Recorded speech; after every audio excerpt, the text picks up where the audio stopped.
What is that? Oh, we're going to talk about that? Well, I have it ready. I think it's probably the first topic. Yeah. Yep. I agree. Mr. Skunk. What do you call it? The skunk ape? Skunk ape. Skunk monkey. That's something completely different.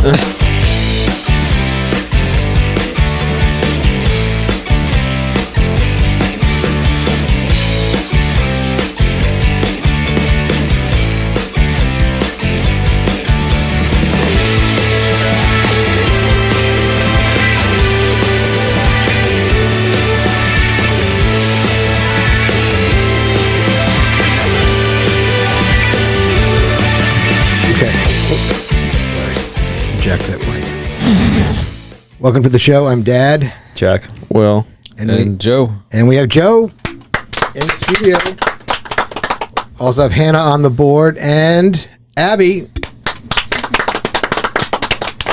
So for those listening that we keep on having these special guests and you don't know who we all are, maybe we should explain Yeah, go ahead. who we are as a family. All right. So I'm the dad per my name, and we have 9 children. Jack is the oldest. Joe is the second oldest. Will is the third oldest. We also have Dominic, who you haven't met yet. Frank, who you haven't met yet. Mike, who you met last show. Then we have Sophia, Tommy, and Kateri. Hannah is Will's girlfriend. And Abby is Joe's wife. And Joe and Abby live up in Fort Worth with their 2 children. And so Joe and Abby are down to, we're celebrating Mom's birthday today. And so while they were here, we thought we'd get a cast down. Is that about it? That's about it. All right. So, what do you want? Do you have anything you want to start off with? No, do you want to start off with Skunk Monkey? Skunk Monkey? Okay. Yeah. All right. So, Ann's sister Kathy lives in Odessa, Florida with her husband Jim and their 3 children. Odessa, Florida is on the, I'd say it's on the west coast of Florida, north of Tampa. Yeah. I'd say. About an hour. About an hour. Okay. Yeah. So they live in Odessa and they live in a development, but the development was new when it was built. I want to say maybe 20 years ago, but their backyard has always been right up against wildlife type of forest, thick, dense, original forest, swamp, the stuff they did not clear when they developed the land for houses. So they've always had critters coming out of there, some snakes, some owls, weird things here and there, but things that were certainly identifiable. Well, and Jim is a former Marine Corps sniper. Okay, so he knows how to shoot things from far away in low light with extreme accuracy. So certainly they were well protected. But they heard a very strange sound last night, and Kathy was texting it to Mom, and she was texting these video clips to her throughout the evening. Now, anybody here listening, I'm going to play these clips. They're very, very short. But if anybody knows what in the heck is making this noise, please let us know. Please put it in the comments, or please give us the name of somebody that might know. So I'm going to play the first clip, and you're going to hear Kathy saying, "Jim, I'm right behind you," because Jim has his weapon drawn into the forest right at the threshold of the back door. And Kathy's coming up behind him with the camera to try to record the sound. So you'll hear her voice, but then listen for, well, you'll know it when you hear it. Here we go. Are you okay?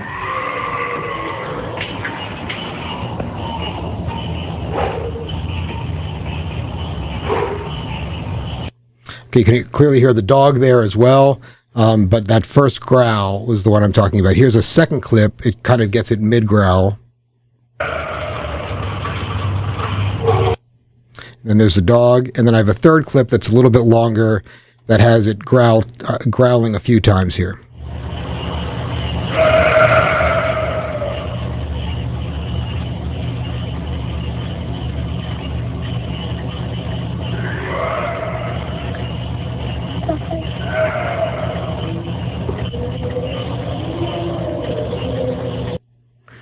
All right.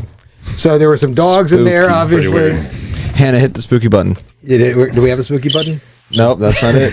Close enough. Nope. Nope. Nope. Nope. Almost. There it is. So yes, it's pretty spooky. I was in bed and Mom's coming in and said, listen to this. And I was thinking to myself, I don't know what the heck that could be. Yeah. And Dad's our residential Bigfoot expert. Yes, we know from the last show. I don't know if I established my bona fides. Yeah, well, you go ahead and do that real quick. I don't know if I actually have any to establish, but since I was a little kid, if there has been a Sasquatch documentary, at least a mainstream one that's been made, I've seen it. I was just actually watching something about the skunk ape a few weeks ago. And the skunk ape is the Sasquatch's name in Florida. Okay, so if there might be a different variant, they think. There's a northwestern kind of mountain one that's in the forests of the Pacific Northwest. Maybe he's a little bit different, or it could be a she too, obviously. In their hair morphology or their height or their build, because they're built for the colder mountain ranges and things like that.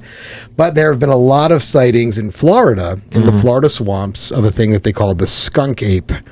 It's a little bit smaller. When I say a little bit smaller, it's only about 7.5 to 8 feet. Okay. But still a monstrous Sasquatch type of thing. And it's called a skunk ape. Why do you think it's called a skunk ape? Smells like crap. Because it smells like a skunk. Oh, really? Right? Comes out of the swamp, possibly. Yeah, that's not it. It's actually not. So that's what I thought It's too. just coloration? Because the first one that was spotted had a gray streak or like a whitish streak on the top of its head, like a skunk. So it was all dark with this light streak, and it looked like a skunk. Old man squatch. Old man Squatch. So they called him a skunk ape. And so skunk ape just kind of caught on. So they're clearly in Florida, where the skunk apes are. They're clearly in they have wooded areas, and this isn't just like a little green strip. I mean, this is some wooded swamp back there. And we've got some growls that I don't know what they are. I was thinking, first of all, big cat. First thing came to me. Yeah, maybe. But then I did some sounds for big cats, and I don't have them lined up because I wasn't ready to do all of this. But those have more of a part that's bigger, Yeah. My first thought, I don't know if you guys remember when we were at Kirkley, that was an elk. Yeah. Oh, yeah. The stag. The stag. Stag. Yeah. Yep. If you But got, That was pretty freaky. Yeah. Yeah, have you ever heard of stag at night? That's drop your Yeah. Because we thought there was something back there. Yeah, right? we're like, oh, Bigfoot's back here. And we looked up stag, and we're like, Yeah. those things sound like the devil. Yeah. they Yeah. do. It sounded, and these sounds too. And I'll play them again. They're just creepy. I mean, they really are a creepy sound. You can kind of hear the vocal, like almost like That's as why it comes it off. almost sounds like a dude on meth. That's the funniest But thing it's I've heard just so far. it's just Exactly. exactly. It is. I mean, Naked in the swamp, him and his whale buddy. Well, talk about that for a second, because in the clip you might want to play it again. There is a reply. Yeah, there's like a woo woo woo, but like I'm not doing it right. No, kind of like whale noise almost afterward. And I almost thought too that so first I thought big cat on the first one, on the first clip we played. On the second and third clips that I heard, I go, okay, that's not a big cat. That's not. And then I listened to some samples. Then I thought alligator in heat, because those things do grumble, and they do a big. I go, now I'm not getting the exact tone because it's actually a B flat. I found out. I did some research this morning, and an alligator always growls, usually either in mating or trying to keep other males away. But it's always a solid B flat. It doesn't go up and down. It's always a straight, flat tone, even though it's a grumble. It's a raw. Gotcha. Okay, so it doesn't sound like this. And if you listen to this thing again, That's a little higher, right? it goes up and down, right? So it's not keeping a flat pitch. It's actually moving back, and it's actually doing also. It looks like sounds like it has embouchure, which means it has lips that form around its sound that goes, can open it and close it in the mouth too. And so I thought bear, but I listened to a lot of bear sounds, certainly bears in Florida, and I can't find leopard, tiger. I can't spot it. Mom texted them to Mr. Heath, who's our resident Texas hunter and also a former Marine. And his reply was, I have no clue what that is, but it sounds like it shouldn't be there. Mm-hmm. And this went on for 45 minutes. That's pretty scary. This went on for 45 minutes. I mean, just imagine again, this sound going on over and over again in your backyard, in the pitch black. Yeah. Well, the 45 minutes especially will kind of help you rule out the human aspect of it. Yeah, because how can you have yell that loud? that loud to where houses to the left and right are coming out saying, hey, what is that? Even if it was a human with kind of speaker technology that they were able to carry back there, say it was a prank. It's in a swamp. It's 45 minutes of it. It makes it very improbable. Yeah. Right. And 45 minutes of yelling is a long time. Yes. Yeah. In a swamp too. Yeah. Like Right. Because that's full voice yelling. Yeah. I mean, that's I can imitate it, I think. Now, there's probably somebody at the University of Wisconsin that can study it and go, actually, no, your human vocal cords are missing something. Okay, fine. But I can simulate it probably close enough, as we all can. But my throat hurts just doing it a couple times already because it's very throaty. It's very throaty. And you're right, Joe. I mean, some guy could go be out there dragging out the equipment with the loudspeaker saying, I got some Sasquatch sounds. Yeah. Remember, I have this vendetta against Jim for some reason and Kathy, and I'm just going to terrorize them for 45 minutes. But then why not 3 hours? Why not 3 hours? And are you really going? And it's wet back there. It's all swampy. Mosquitoes. Yeah. Yeah. And there's something responding to it. You want to get to that real fast. Yeah, let's do then we that. can just talk about the whole thing. So I'm going to play this last clip again. You're going to hear the two target growls, and then listen in the background. First, you're going to hear more like a dog, but then you're going to hear something that's in a higher register that sounds more like the Sierra sounds, which are most people believe are the authentic recordings of Sasquatch talking to each other. It sounds like it's more in that pitch. Here we go.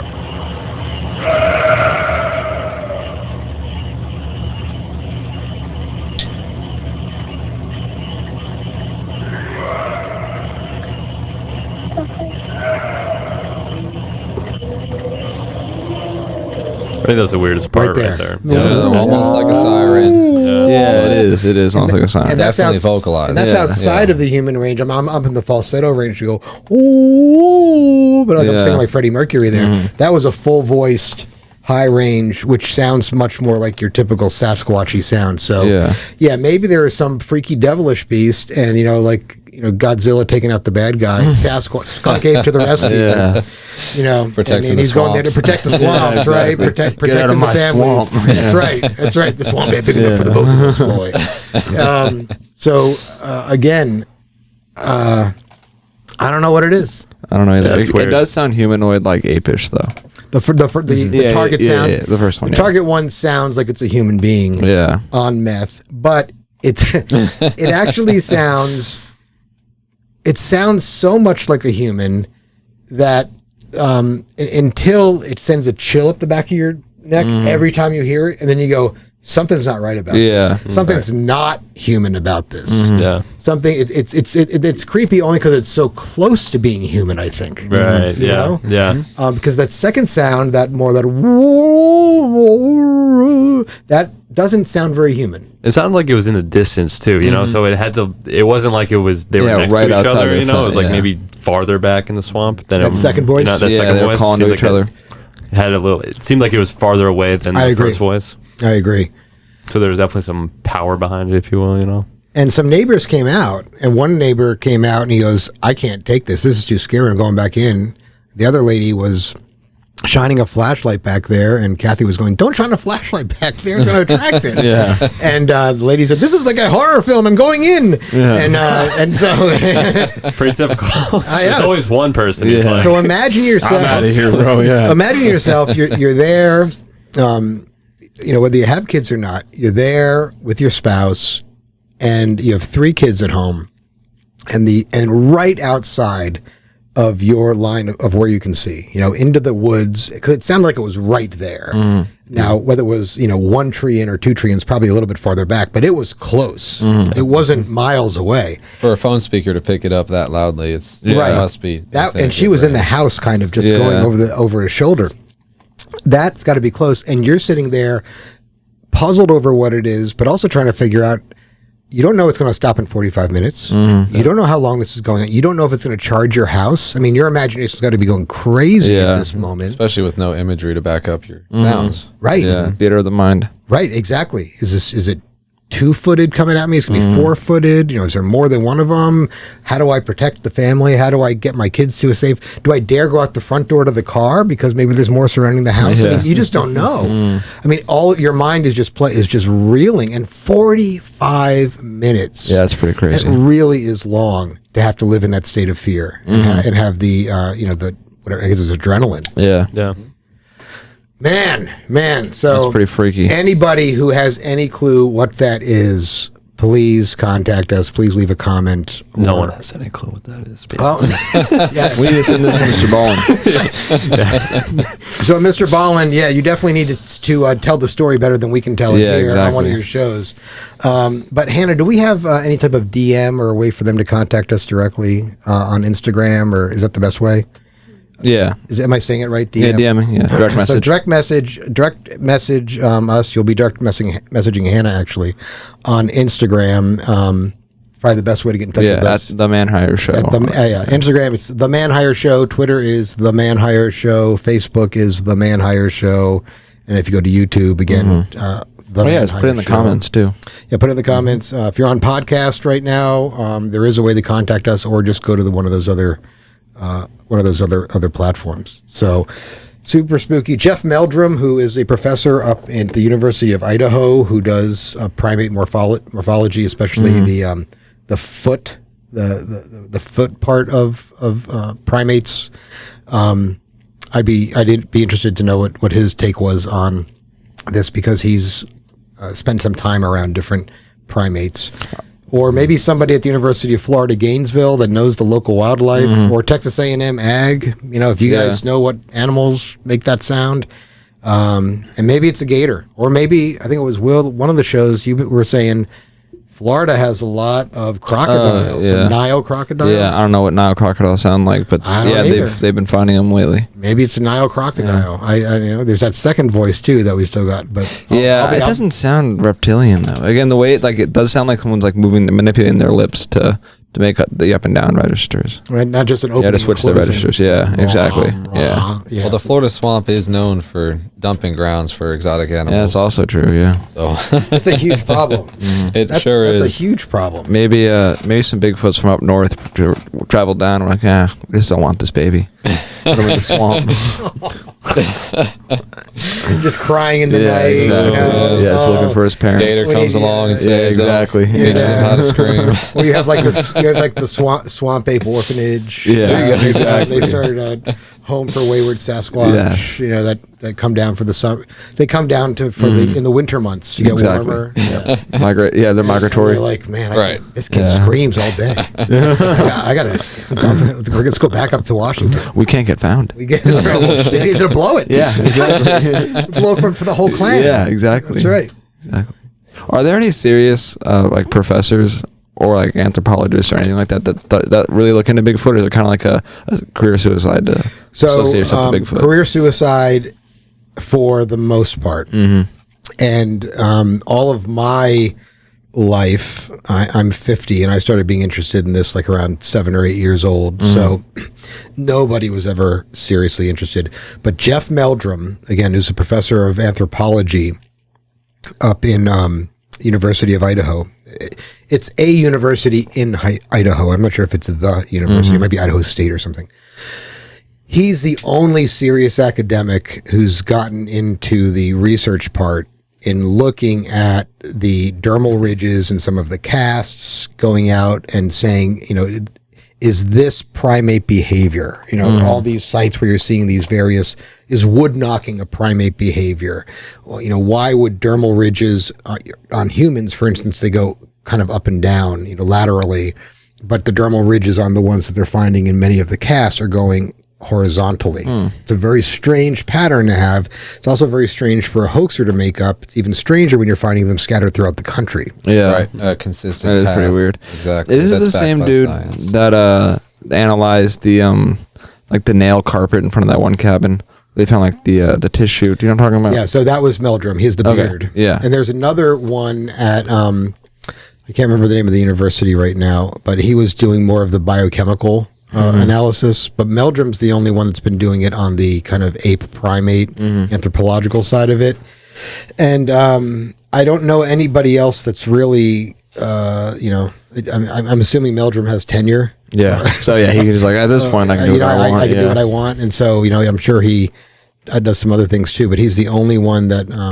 But more, there is another person too who used to. I think it was working at either a Smithsonian or like the it's not the Met. It's somewhere like in New York, kind of the way that Neil deGrasse Tyson, as an astrophysicist, actually is not associated with the university. He works. Oh, really? He's like the director of this astro something in New York City. Oh, interesting. This guy, I can't remember his name. It's like Esteban or something.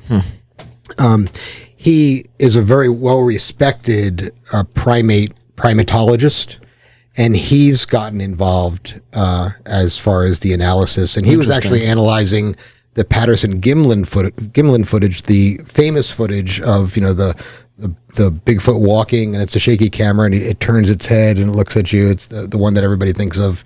Abby, it's the one on your sticker. The Sasquatch is kind of turning from 1966 or 67, and he analyzed it, and he says, okay, I can see how this creature is walking and how it bends its leg and where it puts its weight and the gait, and it's actually very unhuman. Humans probably can't do that actually, because to us, it just looks like he's walking on two legs, but to someone who knows what they're looking at goes, that's not normal. In fact, they had athletes come in and tried to, with computer guidance, mimic this walking, and nobody could do it. They just kept falling over. They couldn't do this type of weird gait and this weird stride. The muscles aren't there to actually make. They had one like extreme athlete, like a David Goggins type of guy, be able to do it, but he couldn't sustain it.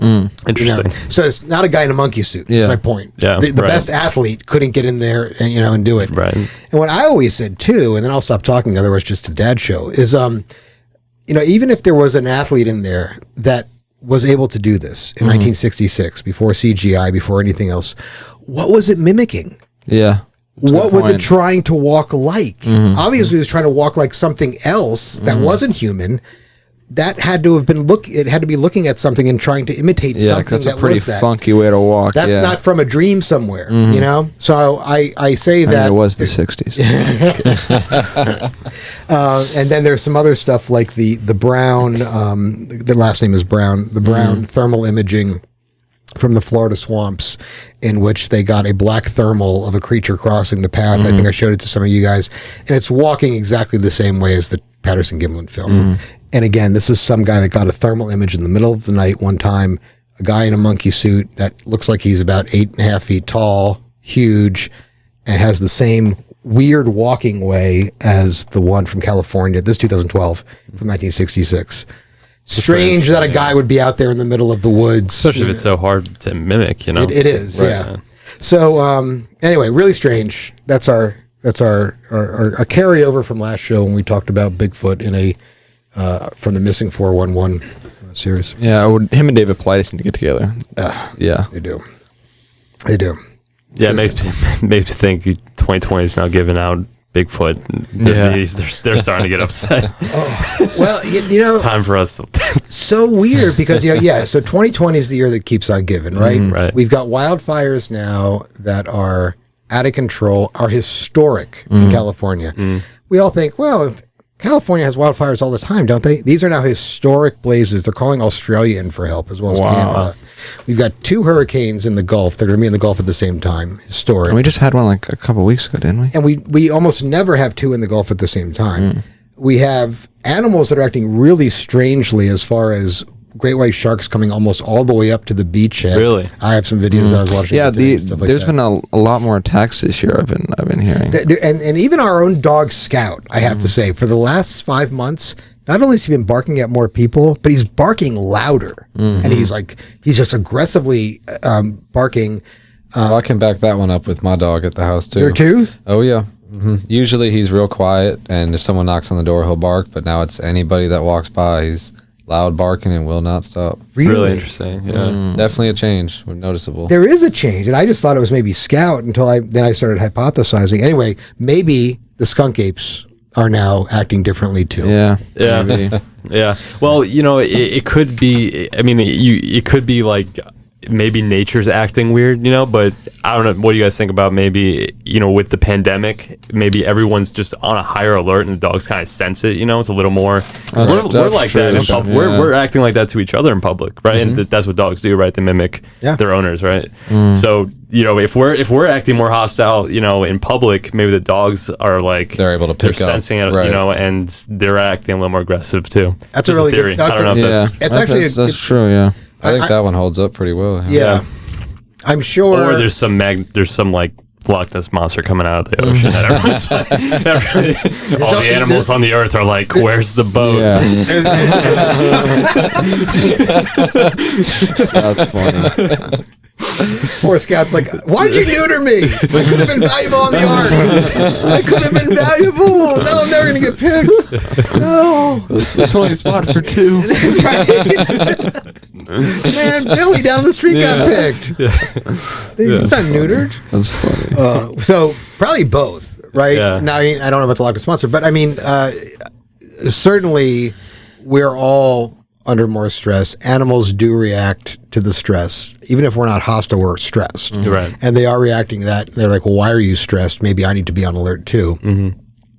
And yet also kind of nature's acting weird, right? I don't know if there are enough data points to conclusively say all of nature is acting weird, but there are parts of nature that are acting weird. And some animals in the wild are also acting weird too. So it's probably both. Well, I'm also wondering if the lack of us going out as much, like humans just aren't doing as much stuff. We're not in the water as much. We're not walking around the city as much. We're not in the woods as much. If the animals are kind of like peeking their heads out, like what is there, like why is everything so quiet? Like, Yeah, as a civilization, if we stopped going into the forests, if we stopped going like into the ocean, what does nature just normally do without our existence? So if we're withdrawing and a lot of stuff like that, I guess that's something that could make sense too on what why a shark would be closer to the beach than their territory is expanding. Yeah, where it just feels more comfortable. Because for months people weren't on beaches. Like for months, people weren't fishing. Yeah. So you take the highest predator out of the picture. Yeah, exactly. And they go, okay, might start to rise. Can we come out here? Is this our territory now? We haven't seen these guys in a while, or at least not as many of them. Well, it's only been a few months too. So there are anecdotes to back that up. One of them being just here where we live. I was talking to a guy I worked with yesterday, and he said he was golfing with his wife, and they saw a baby bobcat and a mama bobcat on the 18th hole, which is right over here. I mean, we live in a pretty civilized place. We're not in, we don't back up into the swamp. But now there are always bobcats in this part of Texas. There are always different animals in this type of part of Texas. But there is evidence of animals being in the more civilized areas just here in this neighborhood. Wild boar, I saw a sign of wild boar just a few months ago in our front yard and everything. So they're anecdotal. I get that. I don't know how to compare them, and it could be for a lot of other lurking variables besides the quarantine and the lockdown and everything. But there's a lot of strangeness going on, and the clips that we just heard, I would classify as high strangeness. Yeah, that's real weird. I would be, if that happened to me, I'd be, first of all, I'd have more than 3 clips. I'm sorry. Yeah. I would the whole 45 minutes. 45 minutes with night vision, regular, right? Dynamic mics, condenser mics, exactly. Parabolic microphones. Getting it from other, getting. Where's the thermal? Yeah, Get it out there. Exactly. Will, on the roof. Put that on the roof. That's funny. This is what you've been trained for. Yeah. But that's funny. But man, high strangeness. Yeah. See, I probably would have gone out there. I probably would've would have gone out there? died, but I think I might. You really think you would have gone out there? High beam flashlight. I would have at least entered the woods. Like not. You would have gone out to the woods. I think to I would have been Woodlawn? so curious. I would have been like, man, what the heck is that? And I would have. I'd be the first guy to die. I in know any what you movie. mean. I'd be the trying to first- get as close as you can. Yeah, Try just to being like, spot it. What the heck? Try to get some type Yeah, of you know. visual of like what Glock in one hand, Right. flashlight under the other one. Now, just curious, are you looking for an experience there, or are you I'm looking I'm just curious. for something exciting? You know Yeah, what I mean? that's it. I think that's I why don't know would if he's die. thinking past that. No, Right. I'm not. That's why I'm saying. If we're in like a horror movie, I'm probably the first one to die. You're that guy. Right. Because I'm like, what the? If it's something kind of paranormal, if there's a dude in the house and he's murdering everybody, I'll be out the window. third story, I'm climbing down the side of the wall. But But that might not have been paranormal. It might have been a monster. I know creature. it might have been, but I'm saying I meant by paranormal I mean like not supernatural, but Something like you can't something easily visible, explain. right? above normal. Like that's really what I mean by paranormal. Like it's not okay. That's obviously a bobcat. Like I want to go see that bobcat. It's like what the heck is that in the woods? Because I want to be the guy that goes, dude, I saw the aliens. Yeah, right. Yeah. I was out there and I saw that flying saucer and it was crazy. Yeah. So you're like Travis, what's his name? From Fire in the Sky. Walton. Is I don't that think his I've seen name? that movie. Famous alien abduction, probably the most famous one in the 70s. Yes. Yeah, the one that gets knocked out and Yeah. then they find him like And they- 20 days later. yeah. 4 days later, something like that. Yeah. His buddies all leave him, Yeah. and this light hits him Yep. because he's the one that jumps out of the truck first. Yeah. When they're looking at the ship Yep, together, that- going, "What the heck is that?" He's Will. Yeah, I would have done that. Yeah. Yeah, Will that would have been me. Travis. They peeled off. They would have fed him. Easter egg. I just would have been too curious. Yeah, well, I could see that. Well, you were talking last show about how you would have touched the dolphin and tried to ride it, and the manatee. I would have. Yeah, I just. it fits. It fits. Yeah. the, Fits. Yeah. Fits the profile. Fits the character. Yeah. Yeah. At least gotten in the I trees. mean, someone's got to do it, right? I mean, there's Yeah. gotta be- 'Cause can Bigfoot climb trees? I mean, is that confirmed? Is that confirmed? yeah, that's Bigfoot confirmed? You're going to have to record what happens on that one. That's what I'm saying. If I'm in the tree, can he get me? So yes, Okay. yeah. So I would say yes. Let me put it that way. I don't know about skunk apes, but I'm pretty sure. that they can navigate the forest in a variety of ways, including the trees. That's my guess. Gotcha. That's my guess. It's either that or it's the predator dude. So I need like incendiary Right. rounds. Someone from another planet, consider- possibly. Yeah, I need like 45 caliber incendiary rounds. Oh, incendiary. Incendiary, yeah. What about Up in the flare tree. gun? Or that might You know? work. Light it up. Yeah. Light But him it'd up. probably scare. It'd probably No, scare you the hell just out shoot, of Well, you're you trying to shoot kill it? him with a flare gun, dude. No, we just like shoot it up. yeah. To go, Yeah. You're trying to get visual, or you're trying to get a carpet? yeah. That's true. I think hold on, I think both. Because Right. if I'm the only guy with a Bigfoot carpet, that's, Right. that's a couple billion. Elon Musk is going to want that carpet. And I'm the dude that killed Bigfoot. So That's right. I think that's pretty yeah. You're the man who shot Hitler and then killed the Bigfoot. Yeah, exactly. Yeah. You ever seen that movie? No. Oh, I But I've guess seen the not. title. Yeah, so it's Sam Elliott's in it. Oh, really? It came out about this time last year. It's called The Man Who Killed Hitler and Then Killed the I Bigfoot. kind of want to watch this. Sam Elliott's in it. Yeah, it's actually real. I know. It's really bizarre. I'm not going to give any of it away because there is actually a twist you got to pay attention to as far as, well, how did he possibly Primer level? No, I'm just kidding. No, primer level, forget it. Primer, you've got to go get a PhD Yeah, in you do. primer as far as figuring out that movie.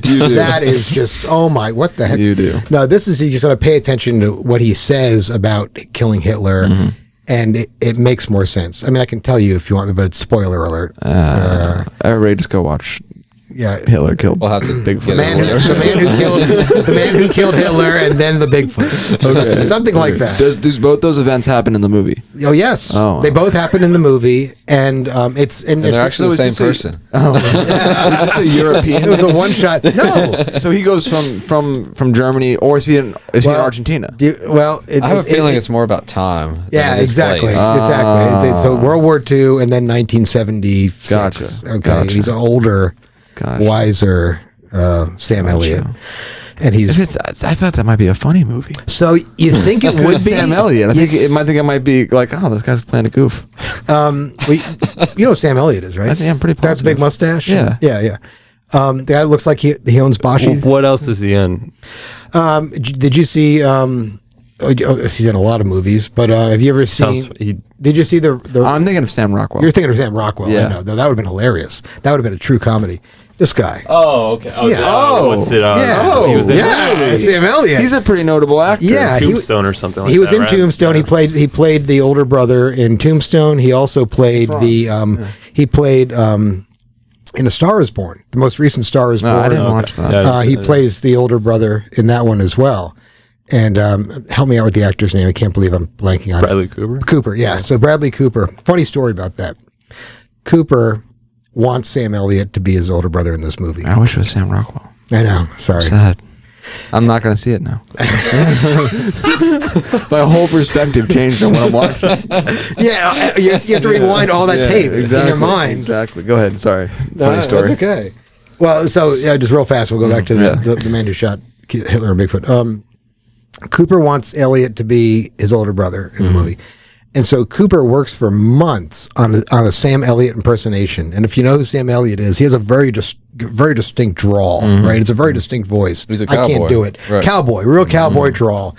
And he does it in every movie. So it's not like he ever tries to be anybody else. It's like Sean Connery being the Russian sub-captain. Yeah. He's still Scottish. Right? Yeah. So, so SamElliot, and so Cooper asks SamElliot to come over and, to his house. And then he lays this impersonation of him on him. Like he starts doing SamElliot to SamElliot. And SamElliot first thought, this guy's not only crazy, but I'm kind of offended. Right? Are you making fun of me? Really? Yeah. But then he realizes, wait, if this guy took 3 months to try to sound like me, because that's how much he wanted me in the movie, he must really want me in this movie. So, yeah, sure, I'll do it. That's funny. So, That's really funny. yeah. So, anyway, the man who shot Hitler and then the Bigfoot, go watch it. Let me put it this way. The only way it makes sense is pay attention to that our understanding of Hitler, not of Hitler's death in the bunker, but our understanding of Hitler is different. It's not an alternate universe. No, something see crazy. Bigfoot. Maybe a Is that different what it is? perspective. What? Different perspective of who Hitler was. Yeah. Okay. Yeah, and how that all happened. And again, I'll say it, but if you guys say no, don't tell you. Maybe I wanna watch I'll be this. watching it. 2018. Yeah, I think you want to watch I'm looking at screenshots and the cover art, and it Yeah. looks pretty dramatic. It's good. It's It doesn't. good. Yeah, it And- looks and like he's a pretty good character. serious film. Like his character is one of those good guys that like finds a lost lottery ticket and turns it in. Okay. Oh, gotcha. And Did you? Go and ahead. they're like, well, it's not mine. He goes, you could have cashed this in for cash. He goes, but it isn't mine. Right. You know, it's Yeah. that type of guy. Right. You know? Okay. So anyway, highly recommend it. Did you ever see The Hunter with Willem Dafoe hunting the Tasmanian tiger? I started watching that and I got bored. Okay, yeah, I barely remember it, but just the imagery kind of looks like a very serious like dude in the woods against man versus nature. At least of the screenshots I was just looking at. The latter part of the movie, which is about the Bigfoot, is like that. Gotcha. Okay, but it has Hitler. It's got a pandemic that's going to wipe out the human race, and it's got Bigfoot and SamElliot. Interesting. That's all I got to say. I have a question for our Bigfoot expert. So is Bigfoot mostly seen in North America? I know the stories we hear, of course, because we are located here. That's a really good question. I think a majority of the sightings are in North America, but there are some in Australia, Really? where he's called the Yowie. Okay, or it's like a wild man, but it's from all accounts, it's the same creature, same species of a creature. There's of course the Yeti in Nepal and in the Himalayas, and there's even the Russian wild man. I don't know the name of that, but there are some sightings of these. And in Australia, they have some that are actually shorter, almost like hobbit ones, but they have the big ones too. Yeah, but interesting. yeah, they're trying to increase tourism, so they want to get a variety. Exactly. We have the mini Bigfoot. That's right. Okay. But I know New Zealand has the real hobbits. we have Bigfoot hobbits. Come look for them. But no, most of the sightings are North America. Okay. And most of the sightings are in the Pacific Northwest, in that part of Canada and the United States. However, you get a lot of sightings in Ohio. You get, I think, the third best state to have a Bigfoot sighting is in Pennsylvania. Interesting. Really? Yeah, not Philadelphia, obviously. but other part of Pennsylvania. Yeah, maybe Bigfoot is an alien. That's another movie. There are theories. about Bigfoot's that. actually an alien or something like that. Come to watch us. So They there's hide in the woods. Right. there's some Supernatural powers. there's some wacky theories that he's got supernatural powers, and the whole reason that we can't catch him is because he phases in and out of reality, and that he's more of a spiritual creature that can manifest sometimes in the Gotten too wacky for I'm like, me. okay, So this came out in the 60s. Yeah, All right, Steve Jobs. yeah. So like, those that native peyote out Yeah, there. That's- exactly. Right. Yeah, exactly. I'm the Bigfoot guy, and I got to say that's just too weird for me. Yeah. That's way too weird. But the First Nations people, as they call them in Canada, and the Native American peoples, as we say in the United States, all or who are in these areas, will not only say, "Oh yeah, it's Our buddy Bigfoot? Dude, yeah, he's over every Sunday. well, yeah." It's not only, "Oh no, he's real," but the tribe of them just live about 15 miles that way. Oh, gotcha. Yeah. Okay. And then they do migrate back up and forth. But they've been here forever. But we see them all the time, and we respect them and stuff like that. And they don't mess with us. We don't mess with them. But why is this a mystery to you guys? Yeah, interesting. Well, it's kind of like someone was telling me about this the other day. That there's a dinosaur supposedly in the Congo, and the pygmies know about him. Starts with a B. I forget its name. Yeah, but just we one. Look it up. But Yeah, just one. We have a single dinosaur. Did you see him? yeah, Larry the Scary Rex. Yeah, but supposedly the pygmies are like, yeah, we know where he is. He's out there. You don't want to go there, but he is there. We've seen him a lot. There was a guy. Did you see that on Joe Rogan's show? Braden told me about it on the Joe Rogan show, and then he never saw the dinosaur supposedly. So I was like, I don't. Well, he took a look like an one way. Asian He took a one way ticket to the Congo, and Yeah. there was like a 36-hour as flight like a across. toothpaste salesman or something like that, right? He just wanted to do it to go find the dinosaur. But didn't he 'cause have to like fake himself as a toothpaste Oh, salesman? yeah. Well, The visa? yeah, he couldn't get across like Dinosaurs the need amount of help. countries. Yeah. They need toothpaste too. This is about equal rights. Yeah, and then he landed like in the Congo, and they were like in the middle of a civil war, and like a famine. Like he just got off the plane, and like And he's 19, like unprepared. Really? Yeah, he was just like, I want to find a dinosaur, so I'm gonna go to the Congo tomorrow. And then And like in his shorts, like he didn't. Well, they Yeah, almost they got died. a backpack, Yeah, yeah. they got saved by the pygmies because they were starving to death after because like they didn't pack enough food or water, and the dude that he was with ate all his food and water, and they almost starved to death. And the pygmies found him and were like, that's when he asked, like, was talking somehow communicated with them about it, and they're like, yeah.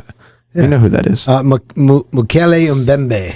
Mokele Mbembe is the name of it, and I've heard that too. And there's one famous aerial shot. It's almost like a Apatosaurus, Brontosaurus type of sauropod looking dinosaur. That's what. Yeah, in this water and stuff like that. Loch Ness monster kind of thing. Kinda, but he's not swimming around. He's just kind of waiting in the water, kind of thing. But yeah, I don't know that much about that one. But I don't even know if it's real. I was just more just saying the similarities between like the natives being like, oh yeah, dude, we know about that guy. Yeah. Oh, okay. Yeah. I'm passing a interesting. picture around. Yeah. It's kind of, of course, it's grainy. Yeah. It reminds me of the Loch Ness one. it That does. was fake. That was a stick. Yeah, that was Literally. literally It was a log. Yeah. So there's one in Lake Champlain that they call him Champ that they think is most likely a log, but the really fake one from Loch Ness, what's called the surgeon's photo, that they literally took a submarine and they put this fake kind of thing on it. This sounds familiar. I think I watched a documentary about this. And then it's the very famous one of the head with the one hump, and it's very very blurry. Kind of looks like that almost. Yeah, and it does. Yeah, and it doesn't have any scale to it or anything. And the guy dies because the guy that did the trick knew that to do the hoax he had to get a really reputable person to sell it. And so he found this surgeon who was known for his practical jokes. He goes, yeah, I'll say I took the picture. Gotcha. And so he's the one that said, yes, this is mine. And on his deathbed he said, no, we faked the whole thing. Yeah, wow. Oh, wow. We faked the whole thing. Wow. Yeah. So, I mean, you'd have to. yeah. Yeah, if I was like- that dude.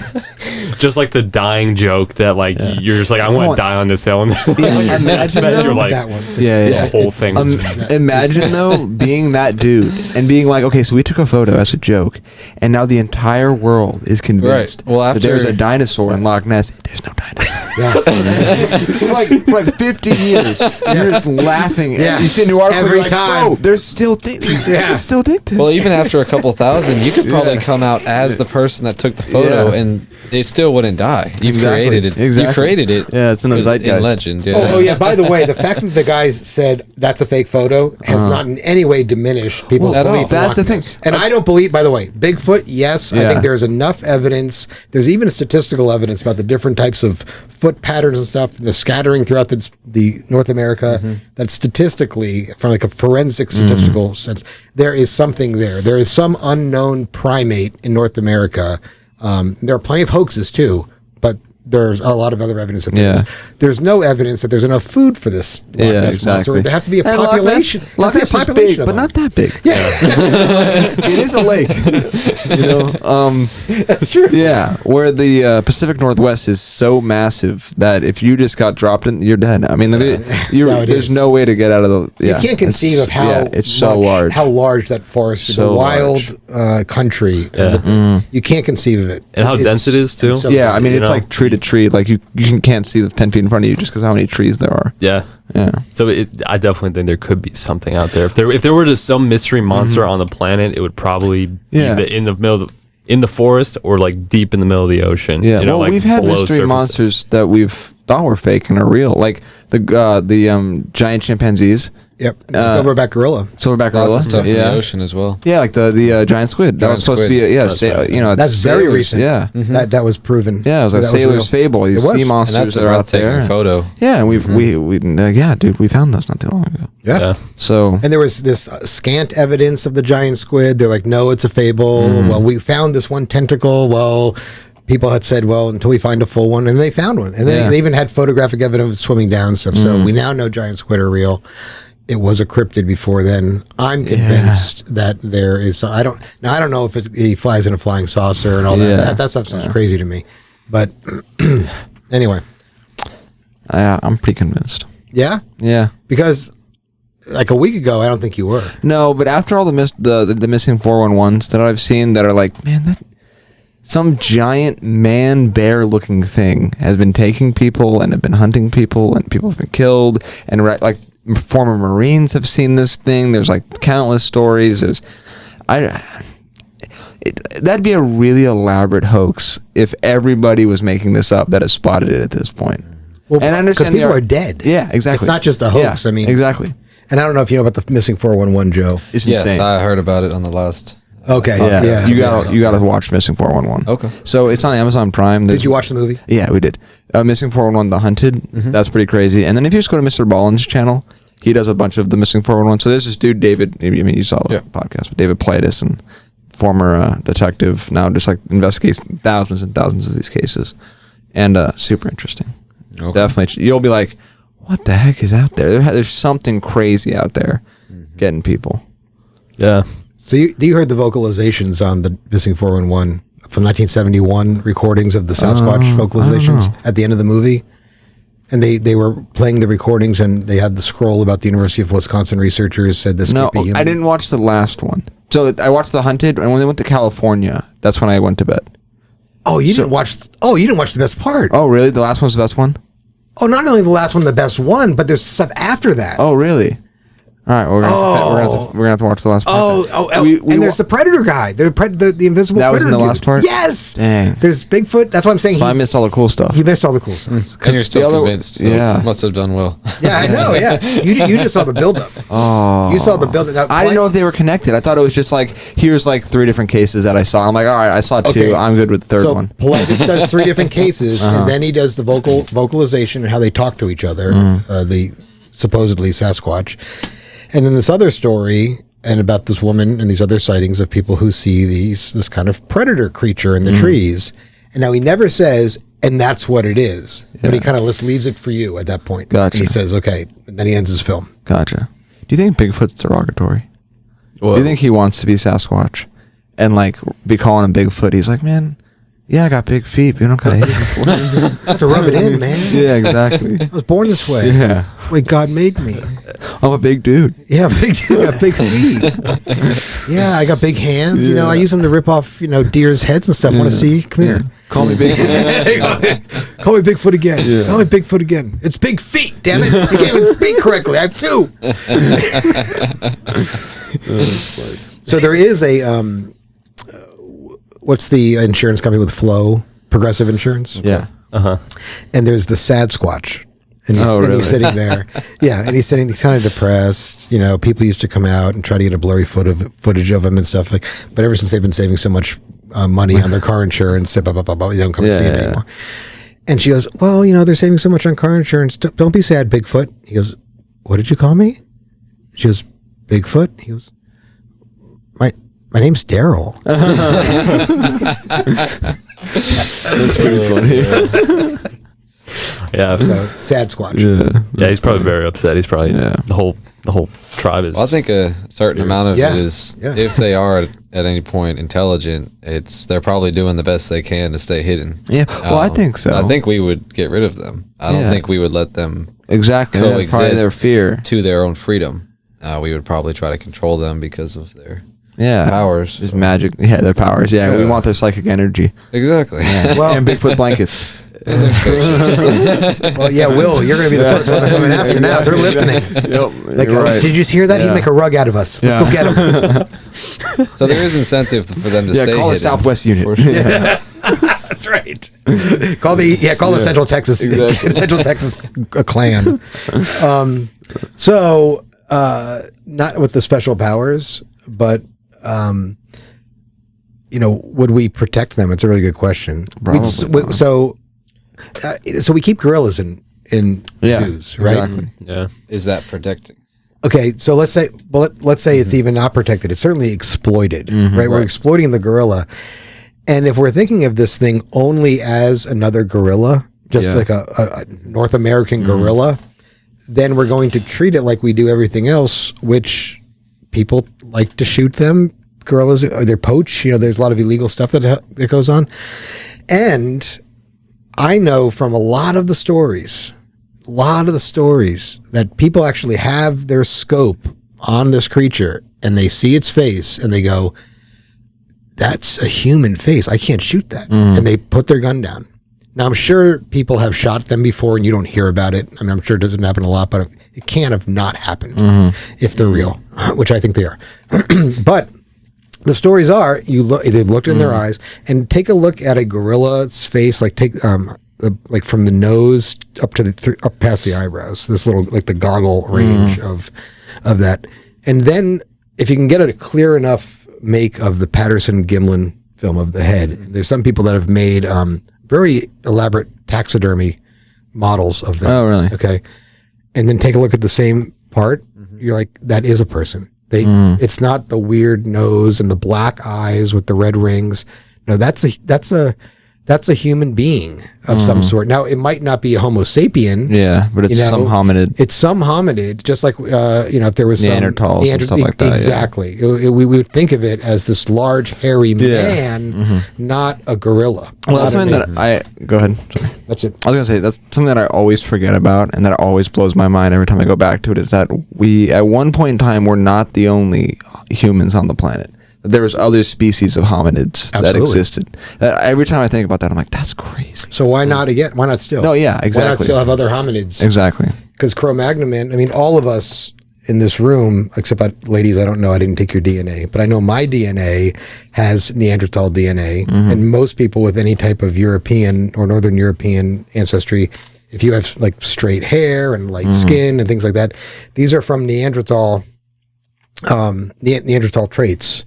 And because there was some commingling between Cro-Magnon man and Neanderthal, and one obviously left, kind of in the sense, but we still carry around. Yeah, but now it's a minute amount of your DNA, but it's still there. Can I claim that and get into college? You might be able to. You might be able to. I'm 1/35th Neanderthal. Yes. I think I qualify for something. That's all right. Is there a scholarship fund for me? We need affirmative action for Neanderthals. Exactly. Now, if anybody actually understood that, they would say, "Yeah, that's called white people." Yeah. Because it's all Northern European. It's true. It's all Northern European descent. You know, if you're from Sweden, you have more Neanderthal than you do if you're Sicilian. Yeah. You know, the closer you are to Africa, if you know your people didn't come out of Africa, you're probably Neanderthal. In that sense. But which it just blows my mind. So I'm sure some people listening don't know the story of a Neanderthal as I do. Would you mind kind of going into that? I don't know what their purpose was or where they were, when they were. They were, I don't know, Dad, you probably know more than I do about this, but I do know that, I mean, they were this Northern European, like Scandinavia kind of area, even like Russia kind of, like just more Northern European area. And they had bigger skulls. They were shorter, but more stocky and muscular. And at least what we think is that they weren't as tribal as we were, because that was our big advantage, and that's at least anthropologists think that that's the reason that we outlived Neanderthal, is because we would cooperate with each other and then cooperate with other tribes and then communicate, and that's how we formed language and everything like that. And so we'd be able to hunt more efficiently, we'd be able to follow animals further, we'd be able to explore further and just generally survive, pass down knowledge and stuff. And Neanderthals didn't do that as much. They were a lot more like small families, but they didn't live in these like giant like tribes. But then every once in a while we would like come across the Neanderthals, and then like we'd mate, and that's how we got their DNA. But that's a lot of what I know. What time frame are we looking at here? So it's about up until about 40,000 years ago, they were the dominant species of hominid, and they did not come out of Africa. They came out of Eurasia, Europe, and the Asian up in that northern area, whereas African would be the southern area. And they were shorter than Cro-Magnon man. They were stockier, much stronger, much more durable. Their bones were denser. They weren't any stupider. That's a prerogative. The dumb. Are you dumb brutes. Neanderthal? You know, actually they were quite intelligent. They can see. What they didn't have is what Will was talking about, was either the ability or the custom of sharing information. And so Cro-Magnon came up from Africa. Neanderthal are up there in Eurasia. They do mix and mingle. Because they are the same. They're both humans in that sense, and they're able to have offspring. But in a very, very short time, Neanderthal goes from the dominant species, I mean, way dominates Cro-Magnon, to Cro-Magnon basically wiping out Neanderthal in a very, very, very short time. Yeah. It's incredibly how short. It doesn't make any sense, actually, how short it is. There's something that we're missing, because those things don't happen so quickly. You don't make that change so quickly. One of the theories is that Neanderthal was very, very tribal in that they would have their small family groups and clans. But if we had, let's say, the Manhire clan, and we were a clan of 150, and then we had this other clan over closer to the mountain, and the Smith clan, we wouldn't necessarily share our tool making technologies with them. They'd say, well, here's what I'm doing right now, and here's how I made the sharper, and I could throw it farther. We would just stick. That's how you make a coat when it's cold. Right. It would be insular. All the knowledge that we had, we'd keep within our clan. And we don't have any evidence of this, but it doesn't necessarily mean that they were selfish or insular in a paranoid way. It just never occurred to them to share the information. Where Cro-Magnon man, while they were tribal, they would share information across tribes. And that's how innovation would come about, where they'd say, well, I figured out how to do this with the spearhead and sharper. And the guy would look at this sharper. He goes, well, I can make it go farther. And so both of them would now have a sharper spear that could go farther, or a coat that could last in the winter and they could hunt more, or something like that. And so their technology was able to amp up and develop very, very quickly, much like a lot of the technology did in let's say 5,000, 7 to 5,000 years ago, during the Bronze Age and things like that, where we're able to, because people were sharing information. In fact, one of the theories as to why Europe and Asia were able to become these agricultural experts, and they were able to stop hunting and gathering and put down roots and actually grow food from the land, which means they could form villages, which means they could form communities, and they can have guilds and trades, and they could have art, and so things could all start coming out of this. Yeah, because they're not just spending their entire livelihood trying to get food. Right. Yeah. Whereas the peoples in North America, for the most part, well, if you read our great grandfather's book by John Tanner, called the book's called The Falcon by John Tanner, he tells how they were just looking for food all the time. Mm-hmm. They didn't have time for anything else. And the theory is that North America has its mountain range that divides north to south. Mm-hmm. So if you live on the west of the mountains, it's really, really hard to get over on the east. So you're kind of cut off from everybody. Mm-hmm. And the second thing you don't have is horses. Mm-hmm. There are no horses. North America does not have horses. Horses are not American. They're European and Asian. Really any kind of riding animal. Nothing. So you've got to walk. You're a slow mover and you're isolated. Mm-hmm. Now you go to Europe and Eurasia, the mountain range runs east to west. And so if you're on this side of the mountain, let's say on this side of the Alps, and you have horses, information can travel back and forth much quicker, much quicker. And you're able to develop these things faster. And then you have news. That's what it is. You're bringing news very quickly to people. And sometimes it's technical news, technological news. Sometimes it's current events. Someone's about to invade. Yeah, okay, let's get ready. And so now that's just a theory. It's an interesting theory. And I can see... I don't think it's a crazy theory. Let me put it that way. But kind of Neanderthal maybe suffered from the same problem, not geographically or topographically, but culturally. Mm-hmm. They just did not share information. It wasn't part of their culture. They never had to. Yeah. And so they could have been easily wiped out by the technological advances of Cro-Magnon. Now, why would Cro-Magnon destroy Neanderthal? Are they a warring tribe? They have a bloodlust or something? We have no clue. Why couldn't they live peacefully with another hominid species? We have no clue. Which brings me back to Joe's point. Maybe we still can't live with another hominid species. Yeah. Maybe we would wipe out a Sasquatch species or something like that if we discovered them. I don't know. Yeah, it'd be really interesting. That assumes that the Earth is still here in 5 years, right? Yeah. Yeah, I don't think we found Sasquatch would go that well. For Sasquatch. It would not go well with Sasquatch. I think the media would eat it up and it would become a very controlled... Yeah, well then everybody would go out and be like, oh, I know he's here. So, I mean, they already do that, but if everybody and it would have was a like, market for it as well. Exactly. Rare Sasquatch food. Everyone around the world would be, hey, I'll pay you. Go on the black market, You have the right tools. Yeah. Yep. Well, people with money, just like people with money can spend that money to do really bizarre things with animals in Africa and where they're hunting them and stuff, and they do really bizarre things with people, unfortunately, too. Yeah. Right? And by the way, I was saying Neanderthal. It's Neanderthal.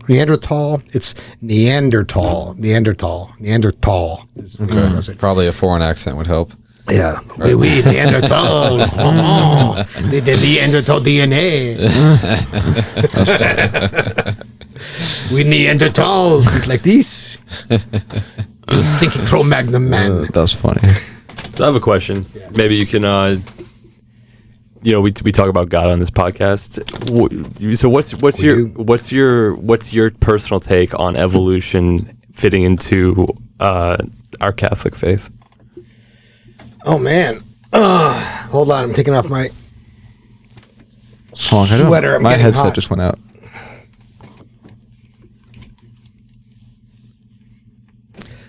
Can you unplug and replug back in? I can't hear anything. I'm 4. Testing. Yeah, I can. We'll talk. Okay, I can hear it now. Okay, good. What? No, yeah, I can hear it. We're good. Sweet. So to reset. Yeah, I just cut out. All right, go ahead. Okay, Jack. We'll pick it up from there. Okay, I didn't hear what you said. Sorry. Edit it out. Go ahead and answer the question. Okay, so this is pretty typical, right? Our argument of scientific evolution and our Catholic faith. Mm-hmm. What's your understanding of how those combine? How to reconcile them? Yeah, because there's a lot of Christians who are like, scientific evolution never happened. The Earth is 12,000 years old, and then Dinosaurs aren't real. yeah, Or they're 6,000 years old. Well, Yeah. there's one right, real one. yeah, right, Yeah. That one done. Yeah. Devil made that. Yeah, exactly. You know, so what's you know, so I'm hearing you believe personally in evolution. I don't know if so it depends on what you mean by the term. See, I think that's a very loaded term that can mean a lot of different things to a lot of different people and has different layers of understanding of what that term means. Do I necessarily believe that my great grandfather, 10 to the 200,000, generations back was a fish, Right, or an yeah. amoeba. Okay. I don't have any evidence of that. There's nothing in, so here's what I'll tell you. Here's what I'll say about, so let me do this first. If you want me to answer this, and everybody jump in too, Yeah, if you go want ahead. to, because I don't want to dominate it, but I want to break it into, do you mean that evolution literally means to change? Okay. Okay. Do we change based on our environment over time and other inputs and that we're reacting to? Okay. And I think that's a fact. of life. Absolutely. Yeah. We know that for sure. Okay. Can that change extend to species turning into other species, or a species branching off into things that become other species? Like, Almost so like identifiable. coyotes, wolves, and house dogs. Right. Well, I would say that actually that would fit into the first category. Gotcha. Of change. Yeah, no, you're right. You're right. Because they're even- not new species. It's the same. It's the same. Case. Yeah. So again, there's the first category of did humans evolve from a fish? I'll say. Okay. Yep. The second category is, wait a second, is a wolf a dog? And did God make wolves and dogs, or did he make canines and then some, spent times in the woods and others were domesticated? We know that humans have bred dogs to become working animals. Scout is a border collie, our dog. He's a result of human breeding to be able to do something very specific.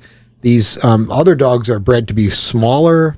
We do this with plants. We intermix the breeds so that they're more robust. Wild corn is very, very difficult to eat. It's very, but we've done this over time because, again, perhaps because we were able to innovate and change information to be able to manipulate our environment so that we could actually have different breeds of animals, not different species of animals, but different breeds of animals that if you were to look at them, they go, well, they both have 4 legs, but this one's like this big and fluffy and white, and that other one's a wolf, and he's really, are they the same animal, right?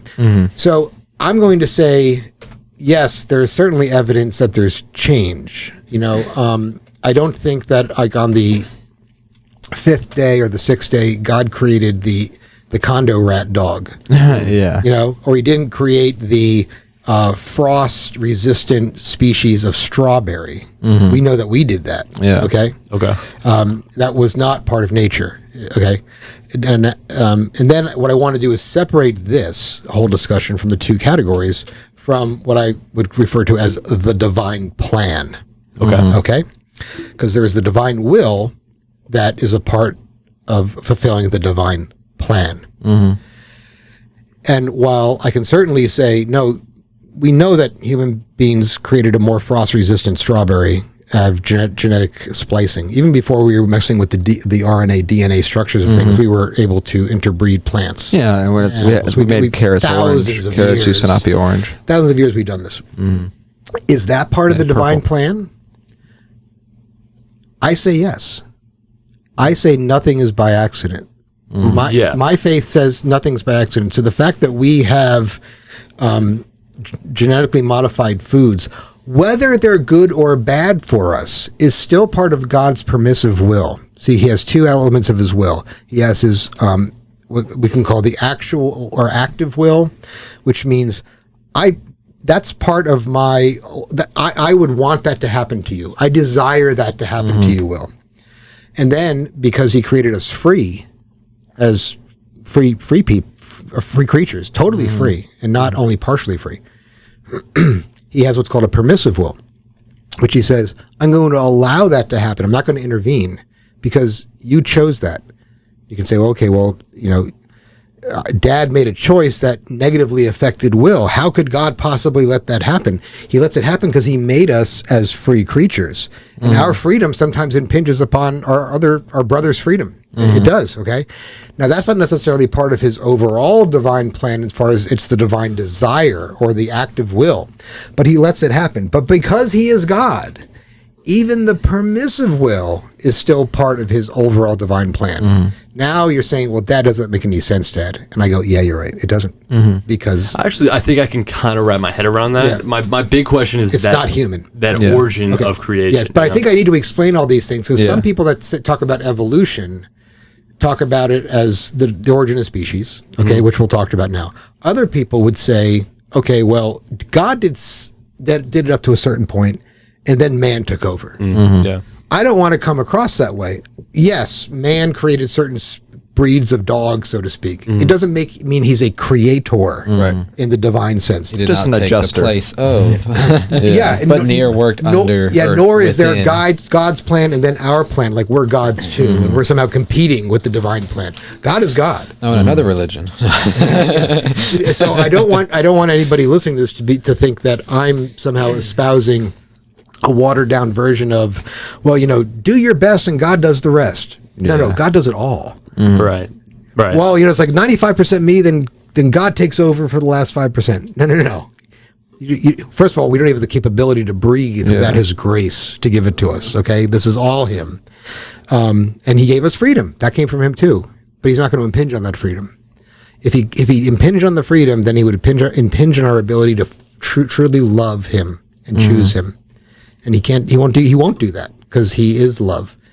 Why won't he do that? All I can say is that's who God is. It's not even what he does, it's who he is. And so now I have to make a statement of faith to you. I can't make a statement of scientific proof or reason as to why I believe that. I just do. Right. So going back to the origin of species. Yeah. If there was a fish that over an incredibly long period of time splits into one other type of fish, okay? Maybe it branches off into fish. So there's fish 0, and fish 0 branches off and starts over incredibly long periods of time becoming fish 1 and fish 2. In other words, we don't have fish 0 anymore, but fish 0 is an ancestor that doesn't exist anymore. Right. If that was the case, would there not be, at some point in our thought experiment, a time when fish 0 was starting to take on traits of fish 1? A transitionary period, kind of like a 0.5. Yeah. Before it became all of fish 1, because these things don't happen overnight. You have otherwise what's called the spontaneous monster theory, which is in that next generation, boom, a fish 1 emerges out of the womb of out of the egg of the No, fish. it would rather start with a tooth or a small deformation or mutation almost that allows them to live more comfortably, breed more, and the mutation grows. Exactly. Over long periods of time, right? Millions of years, right? Most likely. Same with fish 2, right? And so therefore, in the fossil record, we would find transitions of species. We'd find transitions of fish 1, fish 0 becoming fish 1 and becoming fish 2.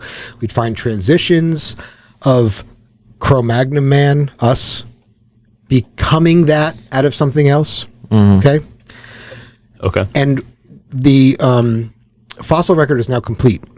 We know we have a complete fossil record. There's no... There isn't any real debate on that.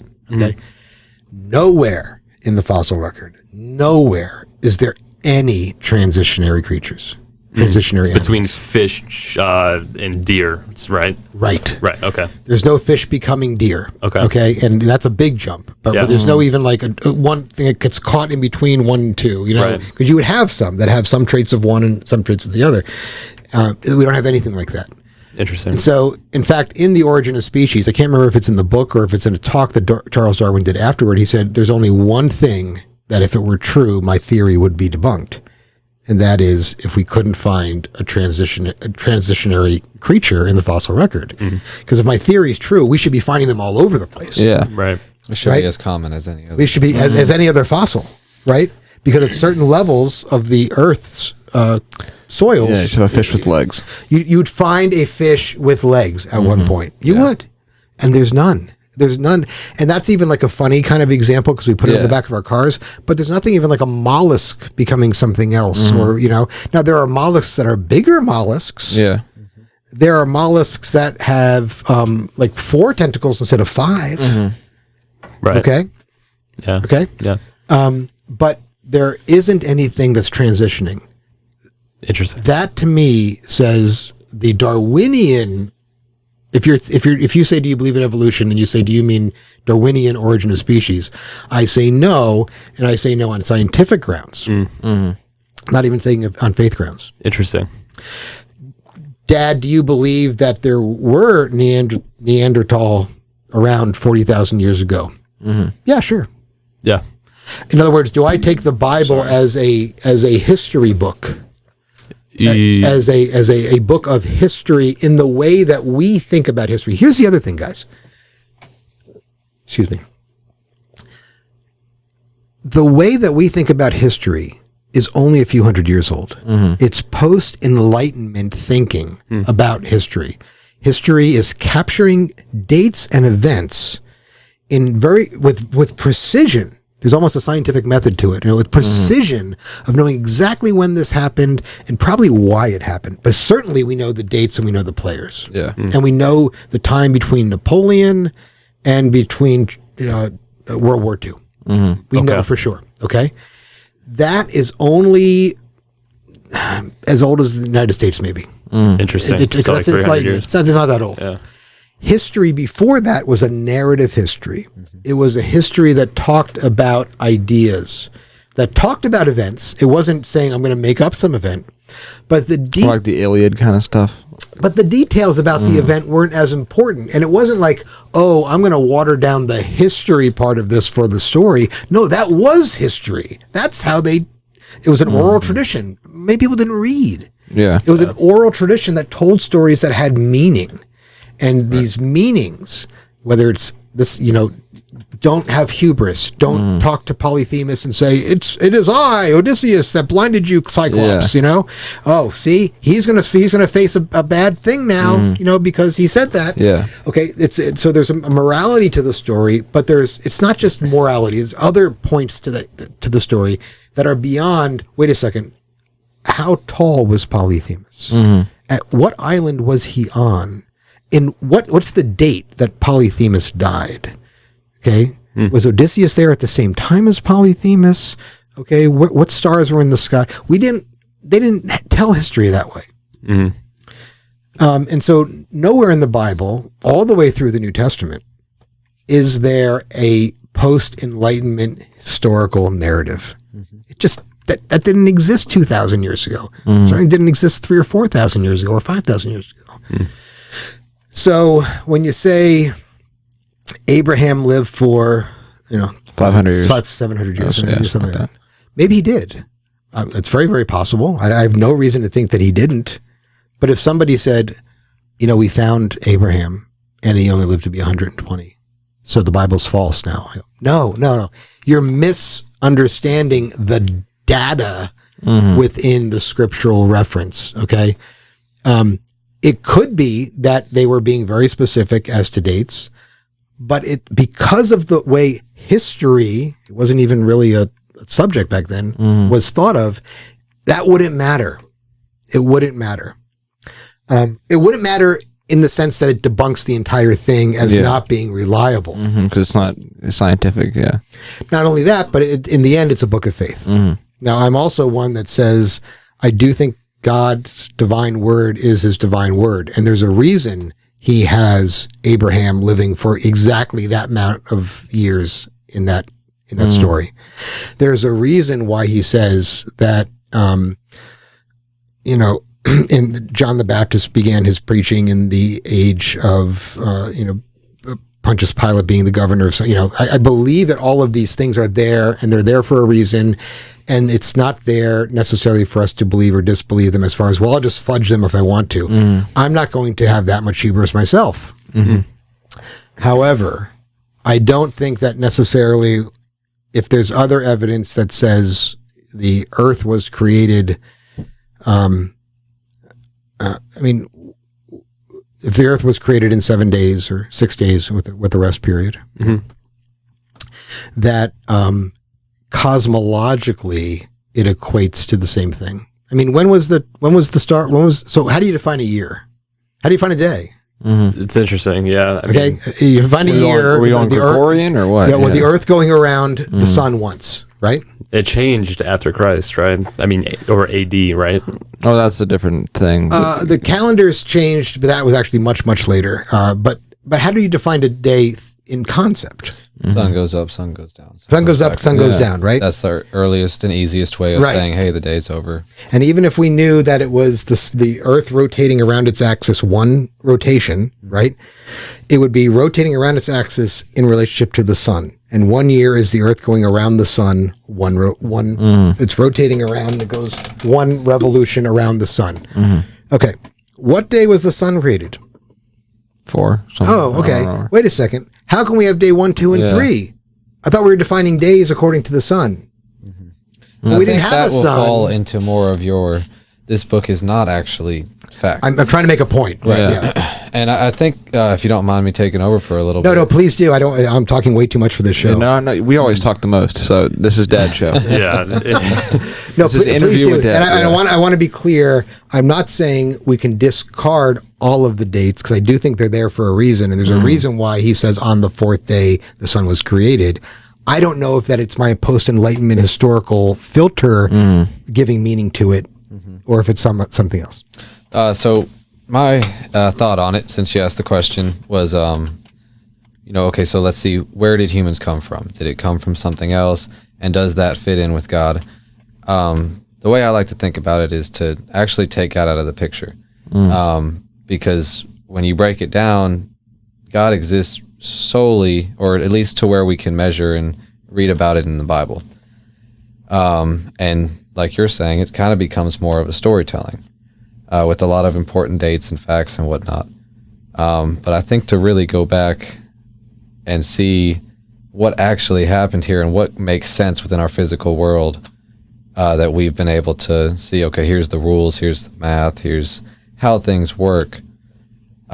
You almost have to take the fiction out of it, because I think that will actually lead your mind down more of a, well, it's possible if there was some intervention, which there is record and recording and a lot of physical interventions, but nothing that you can really count on. I find that you can count more on what is recorded and, supported. So when you go back to kind of where humans came from, it makes sense, like you're saying, for them to be born as a species. And when they entered the world is kind of a mystery that we really can't wrap our heads around. But I think, like you were saying, it is definitely something where we were not always human or Homo sapien. We started somewhere, not as a fish, but something to close proximity of a primate. And over time, we were able to become smarter, more developed, and find our way into where we are now. So to clarify, that's not what I'm saying. I'm not saying it. I'm not the point that you're putting on it as far as, well, God created primates and waterfowl and all that, and we're just one of the monkeys. We're one of the apes or the primates. That's right. And I'm not taking that as what you're saying. I'm not saying that. We know. So here's where I always start, and because I think it's really important for any conversation any people within the conversation, whether it's the people in this room or the people listening, to say, what's your starting point for all of the assumptions that you make? Here's my one starting point. My starting point is, I'm a follower of a man named Jesus Christ. And because I'm his follower, he says that he is both man and God. And he has revealed and said that other things were revealed by his Father to the prophets, and other things are revealed through the Holy Spirit. So you have the Old Testament, you have Jesus' word himself, and then you have, as a Catholic, what we call Catholic tradition, things that are outside of the Bible, but was still revealed to the apostles, because that's still God as Holy Spirit revealing it to them.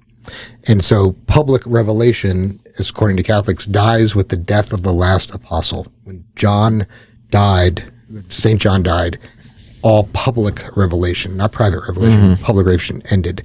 God was done revealing publicly. Because I believe in this man named Jesus Christ, and I follow him, I follow all of his teachings, and I follow everything that he says, and everything, not just that I can find only in the book, because the book, by the way, for anybody who's listening, and this will draw comments, I'm sure, so that's fine, please. Anybody who believes in sola scriptura means that if it's not in the Bible, it doesn't exist. The Bible itself refutes that, because first of all, there's nowhere in the Bible that it says the Bible is the only source of revealed truth. There is no place in the Bible that says you cannot look outside of these pages, number one. Number two, at the end of the Gospel of John, it says, Jesus did this and many, many other things that I can't fit into this writing. That in itself says that he did things outside of the book, and he revealed things to people outside of the book. Okay, so but it's all revelation from God, because again, I believe that God created man. Okay. God created man not as I'm going to make him this, and then he's going to become man someday. No, he created man, qua man, as man, breathing life into him. In fact, the only two times this word is used in the Bible, one in Hebrew, but the Greek version is the same one when they do the Greek translation of the Hebrew. When God breathes life into Adam. The only other time that word for breath is used is when Jesus breathes over the apostles. And is breathing his essence, if you will, the thing that truly is God into him. And so therefore, I do believe that we are made by God as humans to love and to serve him. And the reason why I believe that is not because I'm trying to impose a modern worldview on something old to say, well, some of this is fact, some of it's fiction. That differentiation in my mind is in and of itself a modern construct. To be able to separate them into fact and fiction. I believe what the guy that I follow says, and that is all contained within sacred scripture and sacred tradition. Okay. So if that's helpful, that's my starting point. Pretty helpful. So I'm going to just ask the direct question. So Adam and Eve, are they Neanderthal, or were they a different Cro-Mag type? I don't know. You don't. So it's possible that Adam and Eve were not what we are right now, in the sense that when God created a human being into life, into something with a soul. Yeah. That could have been. Did Neanderthals have a soul? You know, an immortal soul. Right. Certainly, dogs have souls, but they're mortal. They die. Right. An immortal soul. I don't know. I don't know. The guy I follow has nothing to say on that. Yeah. He says. Okay. He says who I am. Yeah.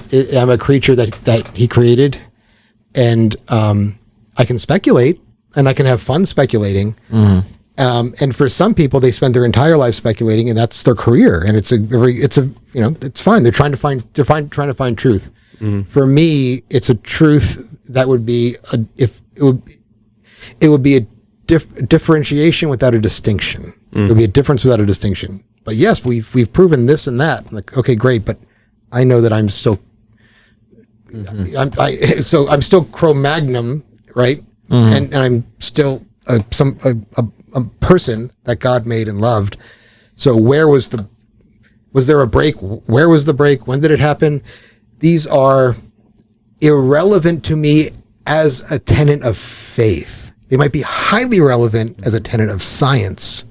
Yes, I'm not in that field. More of your answers, really, or more of where the questions are going to come to an end. Because I think when you do crawl down the faith path, it really does end at, well, I believe this. And there's nothing wrong with that. That is to each his own. And, I've done my own studies as to where I find myself, and as everyone else has. But yeah, I think that is really a hole that doesn't have an ending, except for faith. I can agree with you that without faith, all of truth cannot be known to us. Now, we can never know all of truth, Correct. but without faith, we will always be deficient in what we can possibly know as humans about truth, because some truth has to be revealed. Some truth we can discover with our minds. Some of it has to actually be like, here, Joe, let me hand this to you. Right. Right.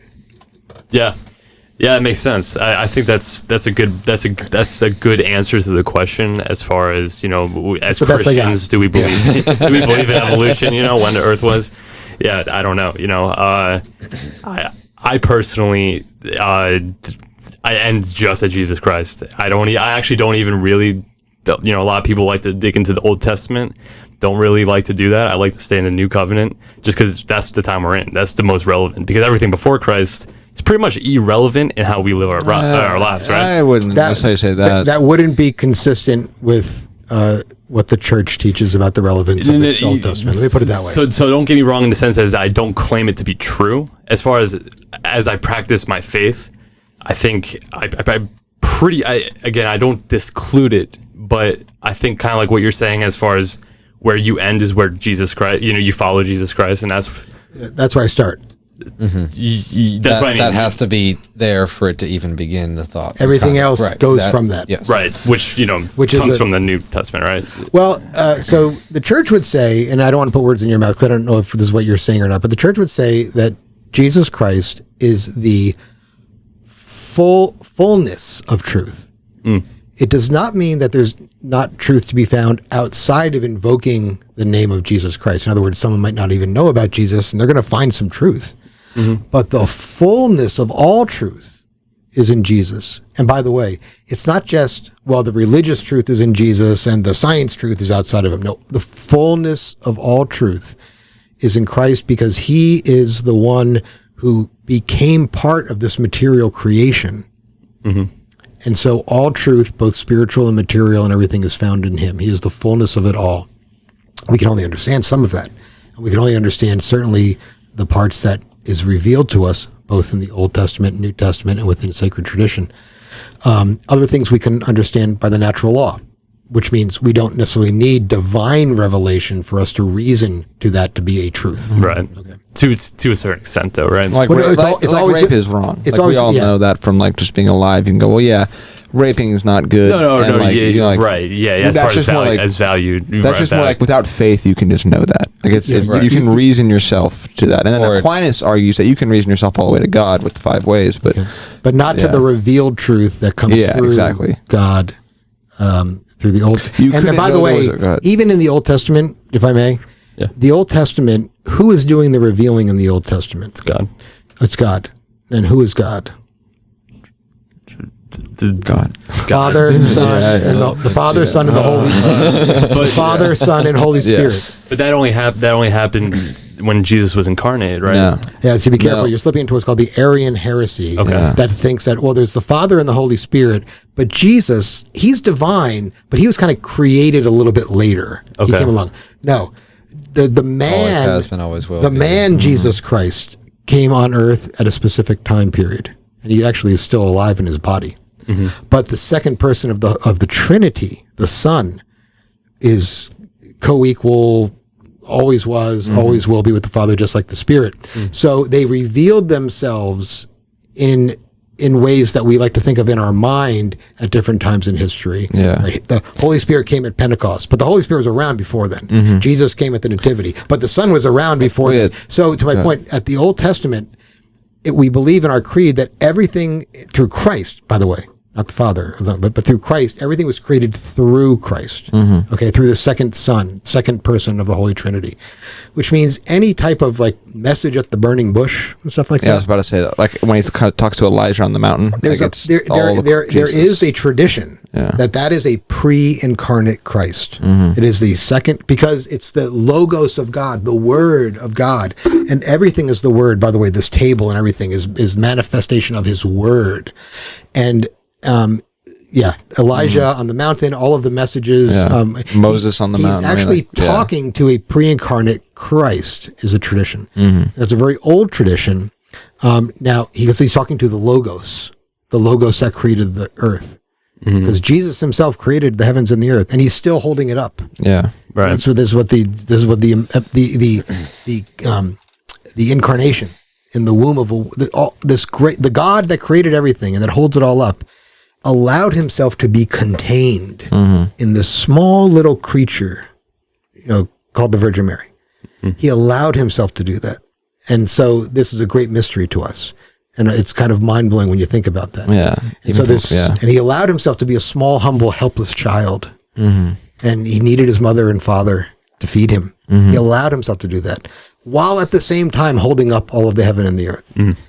Okay. Yeah. Now this is something that post-Enlightenment science can't explain. That doesn't make any sense because that doesn't fit with any rubrics of investigation. Nothing within our physical world can explain that. Yeah. No, I have I think a quick tangent to get off of that. Oh, go ahead, Will. Well, I was going to say, I think what Joe was trying to say earlier is like in like ends to things is that like you don't know how to, not that, I mean, this might sound a little facetious, but like you don't know how to build a table through Jesus. Like that's like a science part of it, like all like the more like physical knowledge that like has, I don't know. Without Jesus, you can understand that. Yeah, without knowing anything about Jesus, you can understand a table is put in together. Mathematics and language is what you were trying to say earlier. I think what you were trying to say. Correct. Yeah. Okay. Okay, and I know what you're saying. Yeah, but that's why I said it might sound a little agree facetious. with it. Yeah. No, it isn't. I don't agree with it. And here's why. Okay, and nobody has to agree with me. That's fine. But I can learn to build a table. And if my learning to build a table is some manifestation of a truth of the universe, which I would say it is. Yeah, no, 100%. Right. Yeah. Then, whether I know it or not, whether I understand it or not, it is only through Christ himself, because he is the fullness of all truth. Yes. That I am, or if you will, Christ is a part of the truth that is fully in Christ, is working through and being revealed to me in a way that is mine to understand by the grace that he gives me to understand things by quote unquote the natural law. Now, it doesn't mean that Jesus has to come down and say, Joe, here's this thing called a table. Nobody else is going to get this, but I'm going to give you the special instructions. Now, if I'm hearing you right, kind of what you're saying is that without Jesus, because that is where it starts, or under your opinion, without God, without God, or that without all entity, which is going on to my tangent, which I'll get to. You wouldn't be able to understand that because God made you to understand. Yeah. So without Jesus, I agree with that. Right. Okay. I agree with that. And you don't have to know about Jesus or which God, is what I was trying or to the say. Trinitarian God, or the apostles, or his church, or his revealed truth, to be able to figure out how to build a table. That's what I was. But I do not agree that means I don't need God to be able to learn how to figure out how to build a table. Yes. It's just that I don't necessarily need to be conscious of it in the way that I would be conscious of it as if like he'd written out the instructions for me. Like, love Jesus, right? Like he wrote them all out and said, here, Joe, here's the instructions, love Jesus. Okay. But for me, it's all the same thing. It's just that, one of them we're conscious of God in a real way. This is where our faith and our prayer life comes on, because the more you go down the spiritual path, you start to realize how much everything you do fits into that category. Every breath you take, really. But that is very far down the kind of mystical spiritual path. So I have a fun one. Just kind of while I was thinking about that. As explained in the Bible, there is the Trinity, the God, the Father, and the Holy Spirit. Do you think that it's possible that they were separating or becoming three in a way that could make sense into a human mind. And now I don't think that there's a real answer to this. This is, of course, just, hey, what is your opinion and what have you found through your thought? But do you think in any way that maybe that entity is not comprehensible within the human mind, but becomes more easily comprehensible and understandable through making it a number system that we've been working with, right? I understand your question, and I actually think the opposite. Okay. I think it would be easier for our minds to comprehend this one God, Zeus, Right. and he, comes down and takes a human form, but he's still Zeus, cloaked in this humanness. These are a lot of the early Christian heresies where they said, well, Jesus really wasn't human. It was more like a cloak he had on, like a human skin. Something for us to see him through. We could see him through, but it wasn't real flesh and blood. He wasn't really a human, right? It would be easier for us to say that there's this one God and he manifests himself either as this creator, as this something that looks like a human, or as the spirit, the spirit. And it's all him. He's just wearing different costumes. I think that's a lot easier for us to comprehend. In fact, most of the Christian heresies of the early church went down some of those paths because they said, I can't wrap around my head around what you are actually telling me, which is it's one God in three persons. Okay, so he's three gods. No. Person's not even he's one God. Person, just a and not a human being. Yeah. thing. Yeah, right. So Jesus Christ was a human being, and his divine personhood is in the second person of the Holy Trinity. See, and so, I mean, there's an ancient story about St. Augustine, who was like the 4th or 5th century church, very early, St. Augustine. And he's trying to wrap his head around the Trinity. It's just mind blowing. He can't conceive it. It's a complete mystery to him. And he sees this young child playing on the seashore, and he watches the child for a while, and the child's using a shell and he's digging a big hole. Then he's running to the ocean, getting some water, coming back to the hole, throwing the water in the hole, going back to the ocean, scooping up the water, going back to the hole, throwing the water in the hole. Keeps going back and forth. Augustine finally comes up to him and says, what are you doing? And he goes, well, I'm trying to put that big ocean into this hole. And he goes, well, kid, I'm sorry, but look how vast the ocean is. You can't even see the end of it. You can't even comprehend where it goes and you don't how deep it is, or anything. How could you possibly think that you could fit that into that tiny little hole you created? And the kid turns to him and he goes, Augustine, I will be able to fit this ocean into this hole before you fully comprehend the mystery of the Trinity. Wow. Okay. And so that's fun. And it is, and it's I would have been I'll poop my pants. And it's probably apocryphal, but I think it makes a good point. It does. And it helps you understand a little bit more. It helps you understand how hard it is to understand. Yeah. So I don't think that God said, I'm going to make it easy for these guys. I'm going to bring this whole Trinitarian thing up. No, if he wanted to make it easy for us, make it just one person with some disguises. Yeah. Oh, that's good. I like that. Thank you. Yeah. Every time I meditate on the Trinity, it's a half a second meditation of, let me try to understand this. Oh yeah, it doesn't work. It just, my brain immediately goes to, does not compute, and then I'm like, all right, well, that's the end of that. So there's the Feast of the Feast of the Holy Trinity is usually in June, I think, and it's known as the absolute nightmare Sunday for preachers. Oh, I'm sure. Because they're like, I can't explain this to you. Yeah. I cannot explain this to you. All I can tell you is what the church teaches We're all about good the on Trinity. this one, right, guys? Yeah, we're just gonna. And they're next like, week. yeah, All right, good. Cool. Okay, This is where we talk about the funds for the Trinity. Yeah, exactly. Right. Let's just do the announcements. We need a new roof now, and see you next week. Yeah. Okay. Because it is a nightmare. Even BrantPitre says that. He goes, absolute nightmare for anybody to try to teach on this, because it is something that we only know and can know because it's revealed.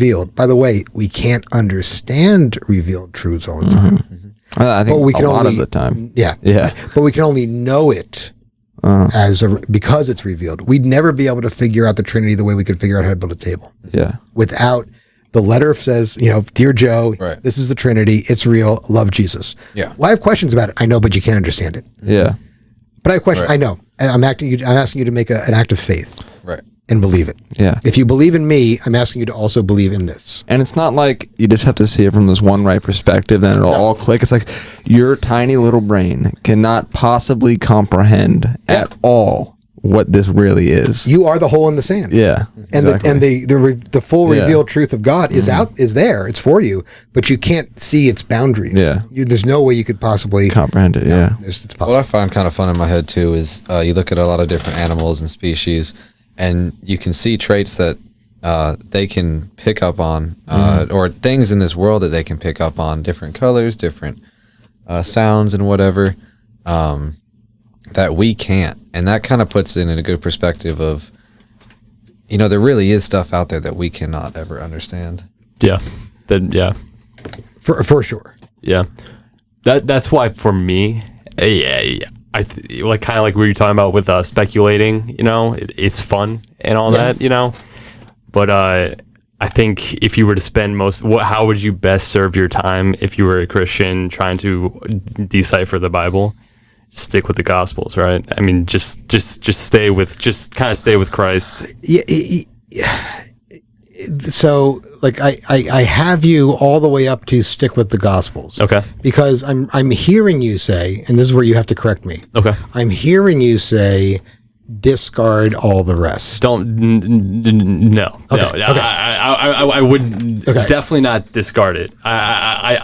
Me personally, this is just me. If you were to find the most value on how to live your life, how to better your life, how to follow Christ's example, spending the majority of your time trying to understand what he's teaching in the Gospels and what Paul is talking about in the New Testament, and pretty much just sticking to that new covenant that we're currently in, and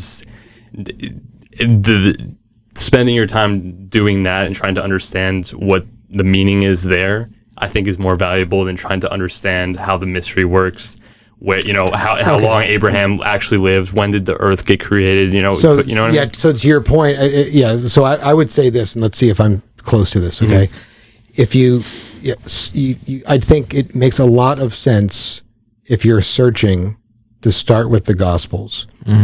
And if you want to try to understand as much as you possibly can what the heck Jesus is talking about in those Gospels, you've got to go to Paul.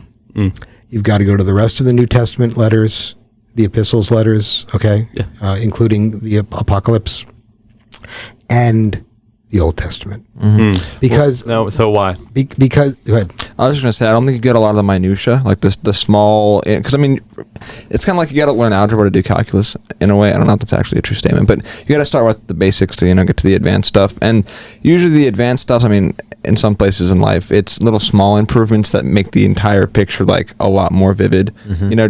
It's like going from 100p to 500p is a pretty big jump, like going from our color to like black and white to color. But then like when you're going from like 1080p to 1440p or like 1440p to 4K, it's not that big of a jump, but it's making you see the entire picture clearer. So like you start with the Gospels and you're like, okay, I understand Jesus, like from a good, I understand a lot of what it is. Like I understand like what Christianity is about. I get the basics. But then going into places like the Psalms, we're going to get a lot of like the real deep richness to go, I understand this way more because I went back, or like the typology. You're going to go back to the Old Testament and you're going to find like, I'm blanking on his name. It's not Isaiah. It's Isaac. No, the prefigurement of Jesus. Elijah. You're gonna go back to Elijah, and you're gonna see the typography of Elijah to Jesus, and go like you just get it more. I'm not saying that I do completely, but it paints a clearer picture for the New Testament when you really understand what's happening in the Old Testament, because it all is interconnected. And that's the beauty of the Bible, is that it really is such a complete work of art. The more you understand it, that every little piece of it makes the rest of it better. And like. I just really off to say, I guess. Yeah, true. Yeah. So possibly, and I could be wrong about this, maybe the Gospels, and without going into the revealed truths, will help you live your life as a human more in line with faith through your humanly actions, because that is really the only actions you're taking. That's a good point. So now you go into more of the advanced stuff, and that's really what's going to put you on track for your spiritual adventure, for what you believe and what you want to happen to your soul, quote unquote, after all the physical stuff is deceased, dead, gone, so. Can you explain that? So you're saying Christ is the example on how to live on earth, but no, I think possibly that going after the gospel and just focusing on, hey, that makes sense to me, that I can use that in my day-to-day life. I think if I'm understanding you correctly, I think that's a good place, or what you're saying is a good place to go after, is so that you can actually apply it to your life. Yeah. As opposed to, hey, let me soul search and figure out what I don't understand and what I believe my understanding of non-understanding is going to look like, or what I, am kind of going for. I know what you mean. And I could be wrong. Yeah. With my experience is, I think you get the most enlightenment with actual interactions with Mary and the saints, as far as a spiritual experience, a spiritual journey. If you're looking for that, I feel like praying directly to the Holy Family gives you probably the most probable chance that you'll have a spiritual experience, like Father Calloway, for example, and numerous of other people.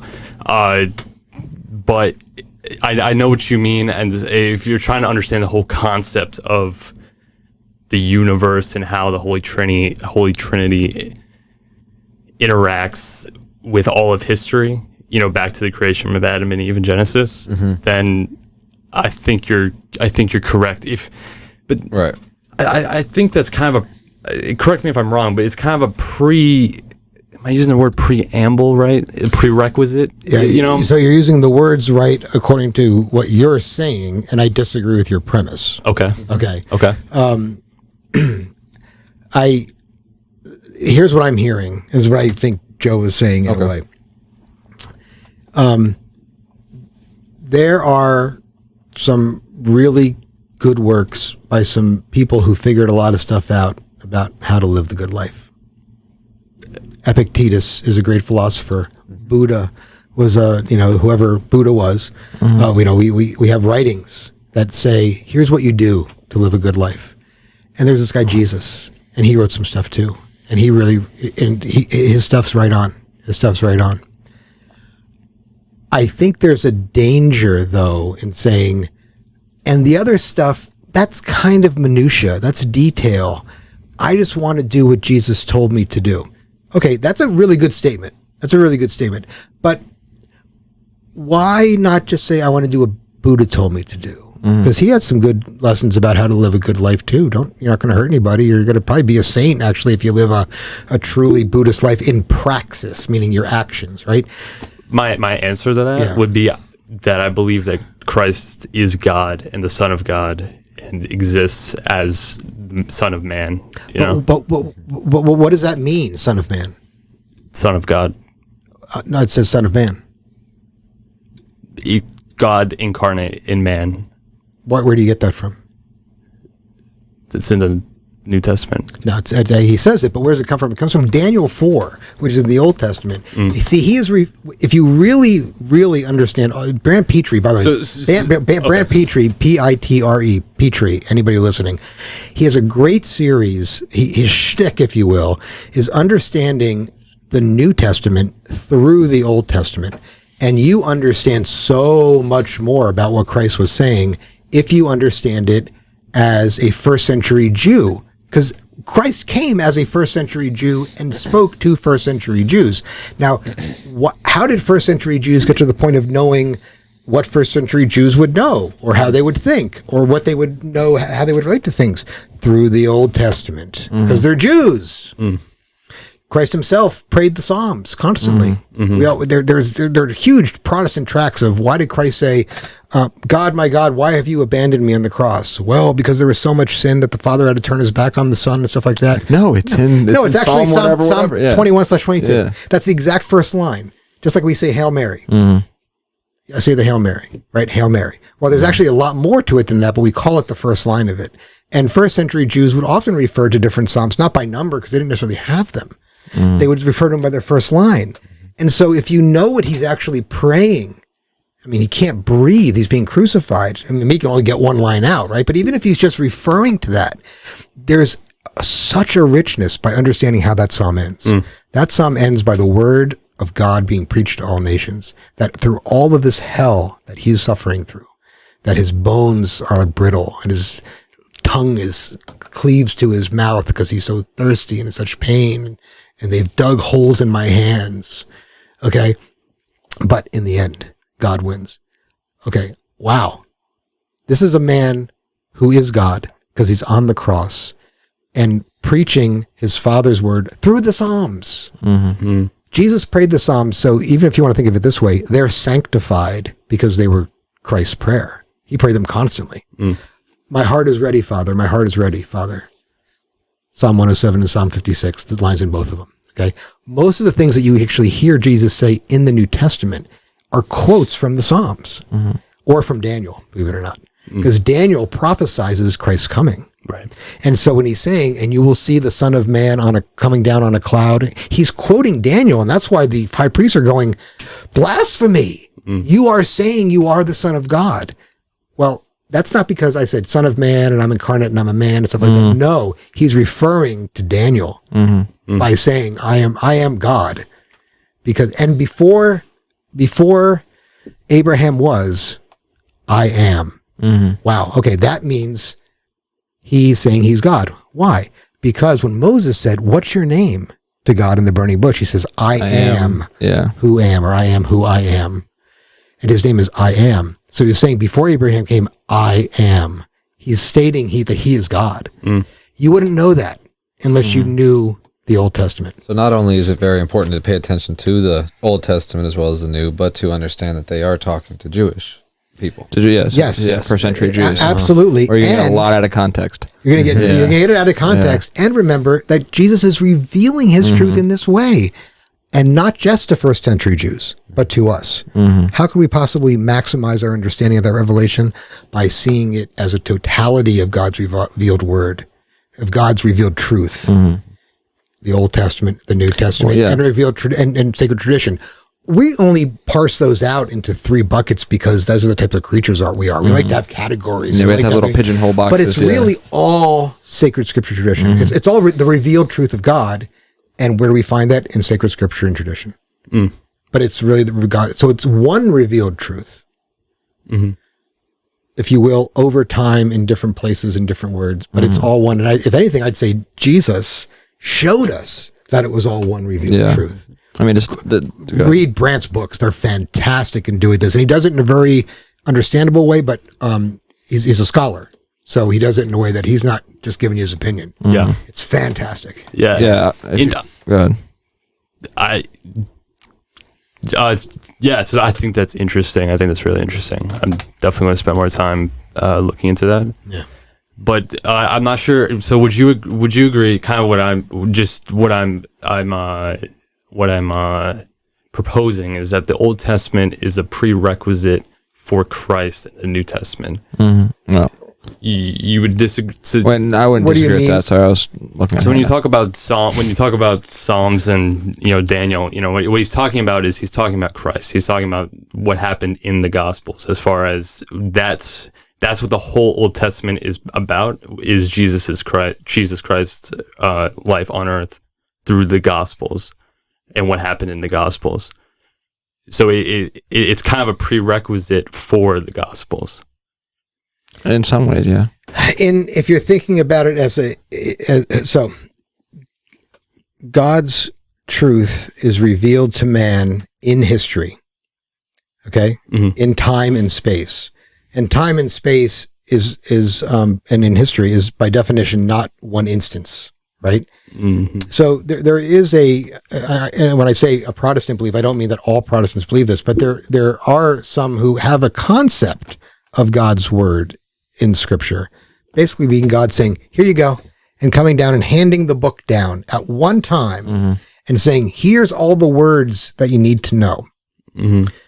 But if you really look at Scripture and tradition, it's God revealing this over a long period of time, okay? And he reveals it specifically over this period of time in history. I don't know why, but it's God's plan that he did it this way. Must be important. But he revealed it not necessarily as a preamble to say, okay, now we can start the good stuff when we get to the New Testament. But it's necessary to have the stuff that happened before the incarnation, because otherwise God would have done it in a different way. Right. Yeah. He did it this way because he found it necessary to do it that way. And he did it over that time, in that period, over those thousands of years, for a reason. Sorry. Yeah. So as a preamble, I don't like the word preamble, because preamble usually means that little bit to kind of get us warmed up for the real show, the real document or the real meat of the work. Certainly Christ is the pinnacle of God's, of all revelation. He gives the fullness of truth. Yet all of God's revealed truth, even what he reveals to us through Christ, I believe is revealed to us in our understanding only through the Old Testament and through tradition. And in that way, if you will, it is Father, Son, and Holy Spirit revealing all truth to us. Even if you want to dissect it out as who's the proximate cause of the revelation. Right, and who is actually a human word. That's exactly right. So even then we're kind of pushing well, it's certainly a person word. Yes. Right? It's certainly a person word, which and the thing about the Trinity that I've reflected on, Joe, about the three and stuff, is that, God gives himself to his Son in obedience gives himself back to the Father in his will, and that complete and holy giving and love in between it is the Spirit. But it's enough to be a person, if you will. But what it says is that all of God is a relationship. So God doesn't just love. It's not an action. He is this constant giving and giving back, receiving and giving back, giving, receiving and giving back. And so God gives us, let's say, the Psalms. He gave it to us. We pray the Psalms. He gives us the words. We pray them back to him. And we can say, oh no, he gave it to us thousands of years ago. I'm just picking up an old book and looking at a printing. No, he's giving it to you right now. He's giving it to you at this moment. And you're saying, thank you, and let me give it back to you in love and prayer. And that way we are, in a very shallow way, I know, but we are in fact allowed to participate in God as who he is, which is this giving and receiving relationship of persons. When we go to Mass, what are we doing? What we're saying, please take my petitions and take my everything that I want to give and put it onto that bread that will become the body of Christ. In other words, put me on that cross too, so that my things that I'm willing to give to you, God, in my contrite heart. That's what he's looking for the Psalms. I look for a contrite heart, not a burnt ox. Please take this and allow me to give it to you through Jesus, because he was giving you his all. And I want to do that too. And so then, as soon as you're allowed to do that, it's when the Mass is so beautiful. You are participating in the Trinity. Here's why. Because now you are participating in God, Jesus, giving himself to God, the Father, in unity with the Holy Spirit, God, in this constant giving and receiving of love. And now you're allowed to actually participate in that. You're allowed to participate in it through Christ. Through Christ. The only way you can truly participate in it is through Christ. Without Christ, you can't participate. Without the cross, you can't participate in it. Entryway, yeah. But it's a way of participating in the truth that is God, that is a relationship of persons. And it's a pure relationship of persons, so it's a pure love. And pure love is that relationship. How could you have love with one person? Right. Yeah. Right? Yeah. And so that's how I kind of see the Trinity. Now, obviously, I have not put the ocean into my hole, so there's a lot more. But that's the way that I try to reflect on it, and that can make any sense to me. But it's the same way with the Scripture. It's all one of giving and taking. Christ even takes the Old Testament and is constantly giving it back to the Father. Same with the Spirit and everything. It's good stuff. It's good stuff. Yeah. It is. That's about 2 hours. It is. It's getting like it's close to midnight. You guys want to? I'm hurting tired. You're hurting tired. You look like you're half mast. My butt really hurts. I'm low on energy. But I really didn't have that much to contribute, because I think I've watched enough BrantPitre at this point to to be like, yeah, I don't know everything you're saying, but I'm like, yeah, this is to some level my understanding of what you're. And I've talked to you enough to go, yeah, I'm pretty sure. Yeah, so I'm on a similar page. I recommend people go look for BrantPitre's books, Pitre, Pitre. Very good books, but also just look for his YouTubes. He breaks the stuff down into nice bite size, and he has. But we have some of his books. Audible books are great. They're great Audible books. But the YouTubes that he does, he's basically saying the same message. Highly recommend it. Even if you have questions like, well, where is the Blessed Mother why? Where does it say that she's the Queen of the universe in the New Testament? If you're sticking to the Old Testament, it doesn't. You have to go to the Old Testament to figure out why. That's interesting. And why the apostles saw her as the Queen of the universe. His mother, and the mother's the queen in the Old Testament, not the wife. Interesting. So there's things like that. That's interesting. Right. Yeah. I think you'd really actually get a lot out of it. BrantPitre is what I show my Protestant friends when they have questions. Like, so why do you believe this? It's like, well, let me BrantPitre real quick. Let me BrantPitre real quick. Yeah. And then, send them that, and they're like, oh, well, that actually kind of makes sense. Or it really does make sense, but All right. We got mics falling off the table, so I think it's midnight. It's time to go to bed. So thanks for tuning in. Again, like, share, subscribe. Liking it tells the algorithms it's a good cast. Sharing it gets the word out, especially on big platforms like Facebook. And then subscribing lets you know when we have new material. And we try to drop it fairly often, even if it's clips. So until next time, thanks for tuning into the Manhires Show. I'm Dad. Jack. And Will. And Joe. See you next time. Bye. See you guys. Bye.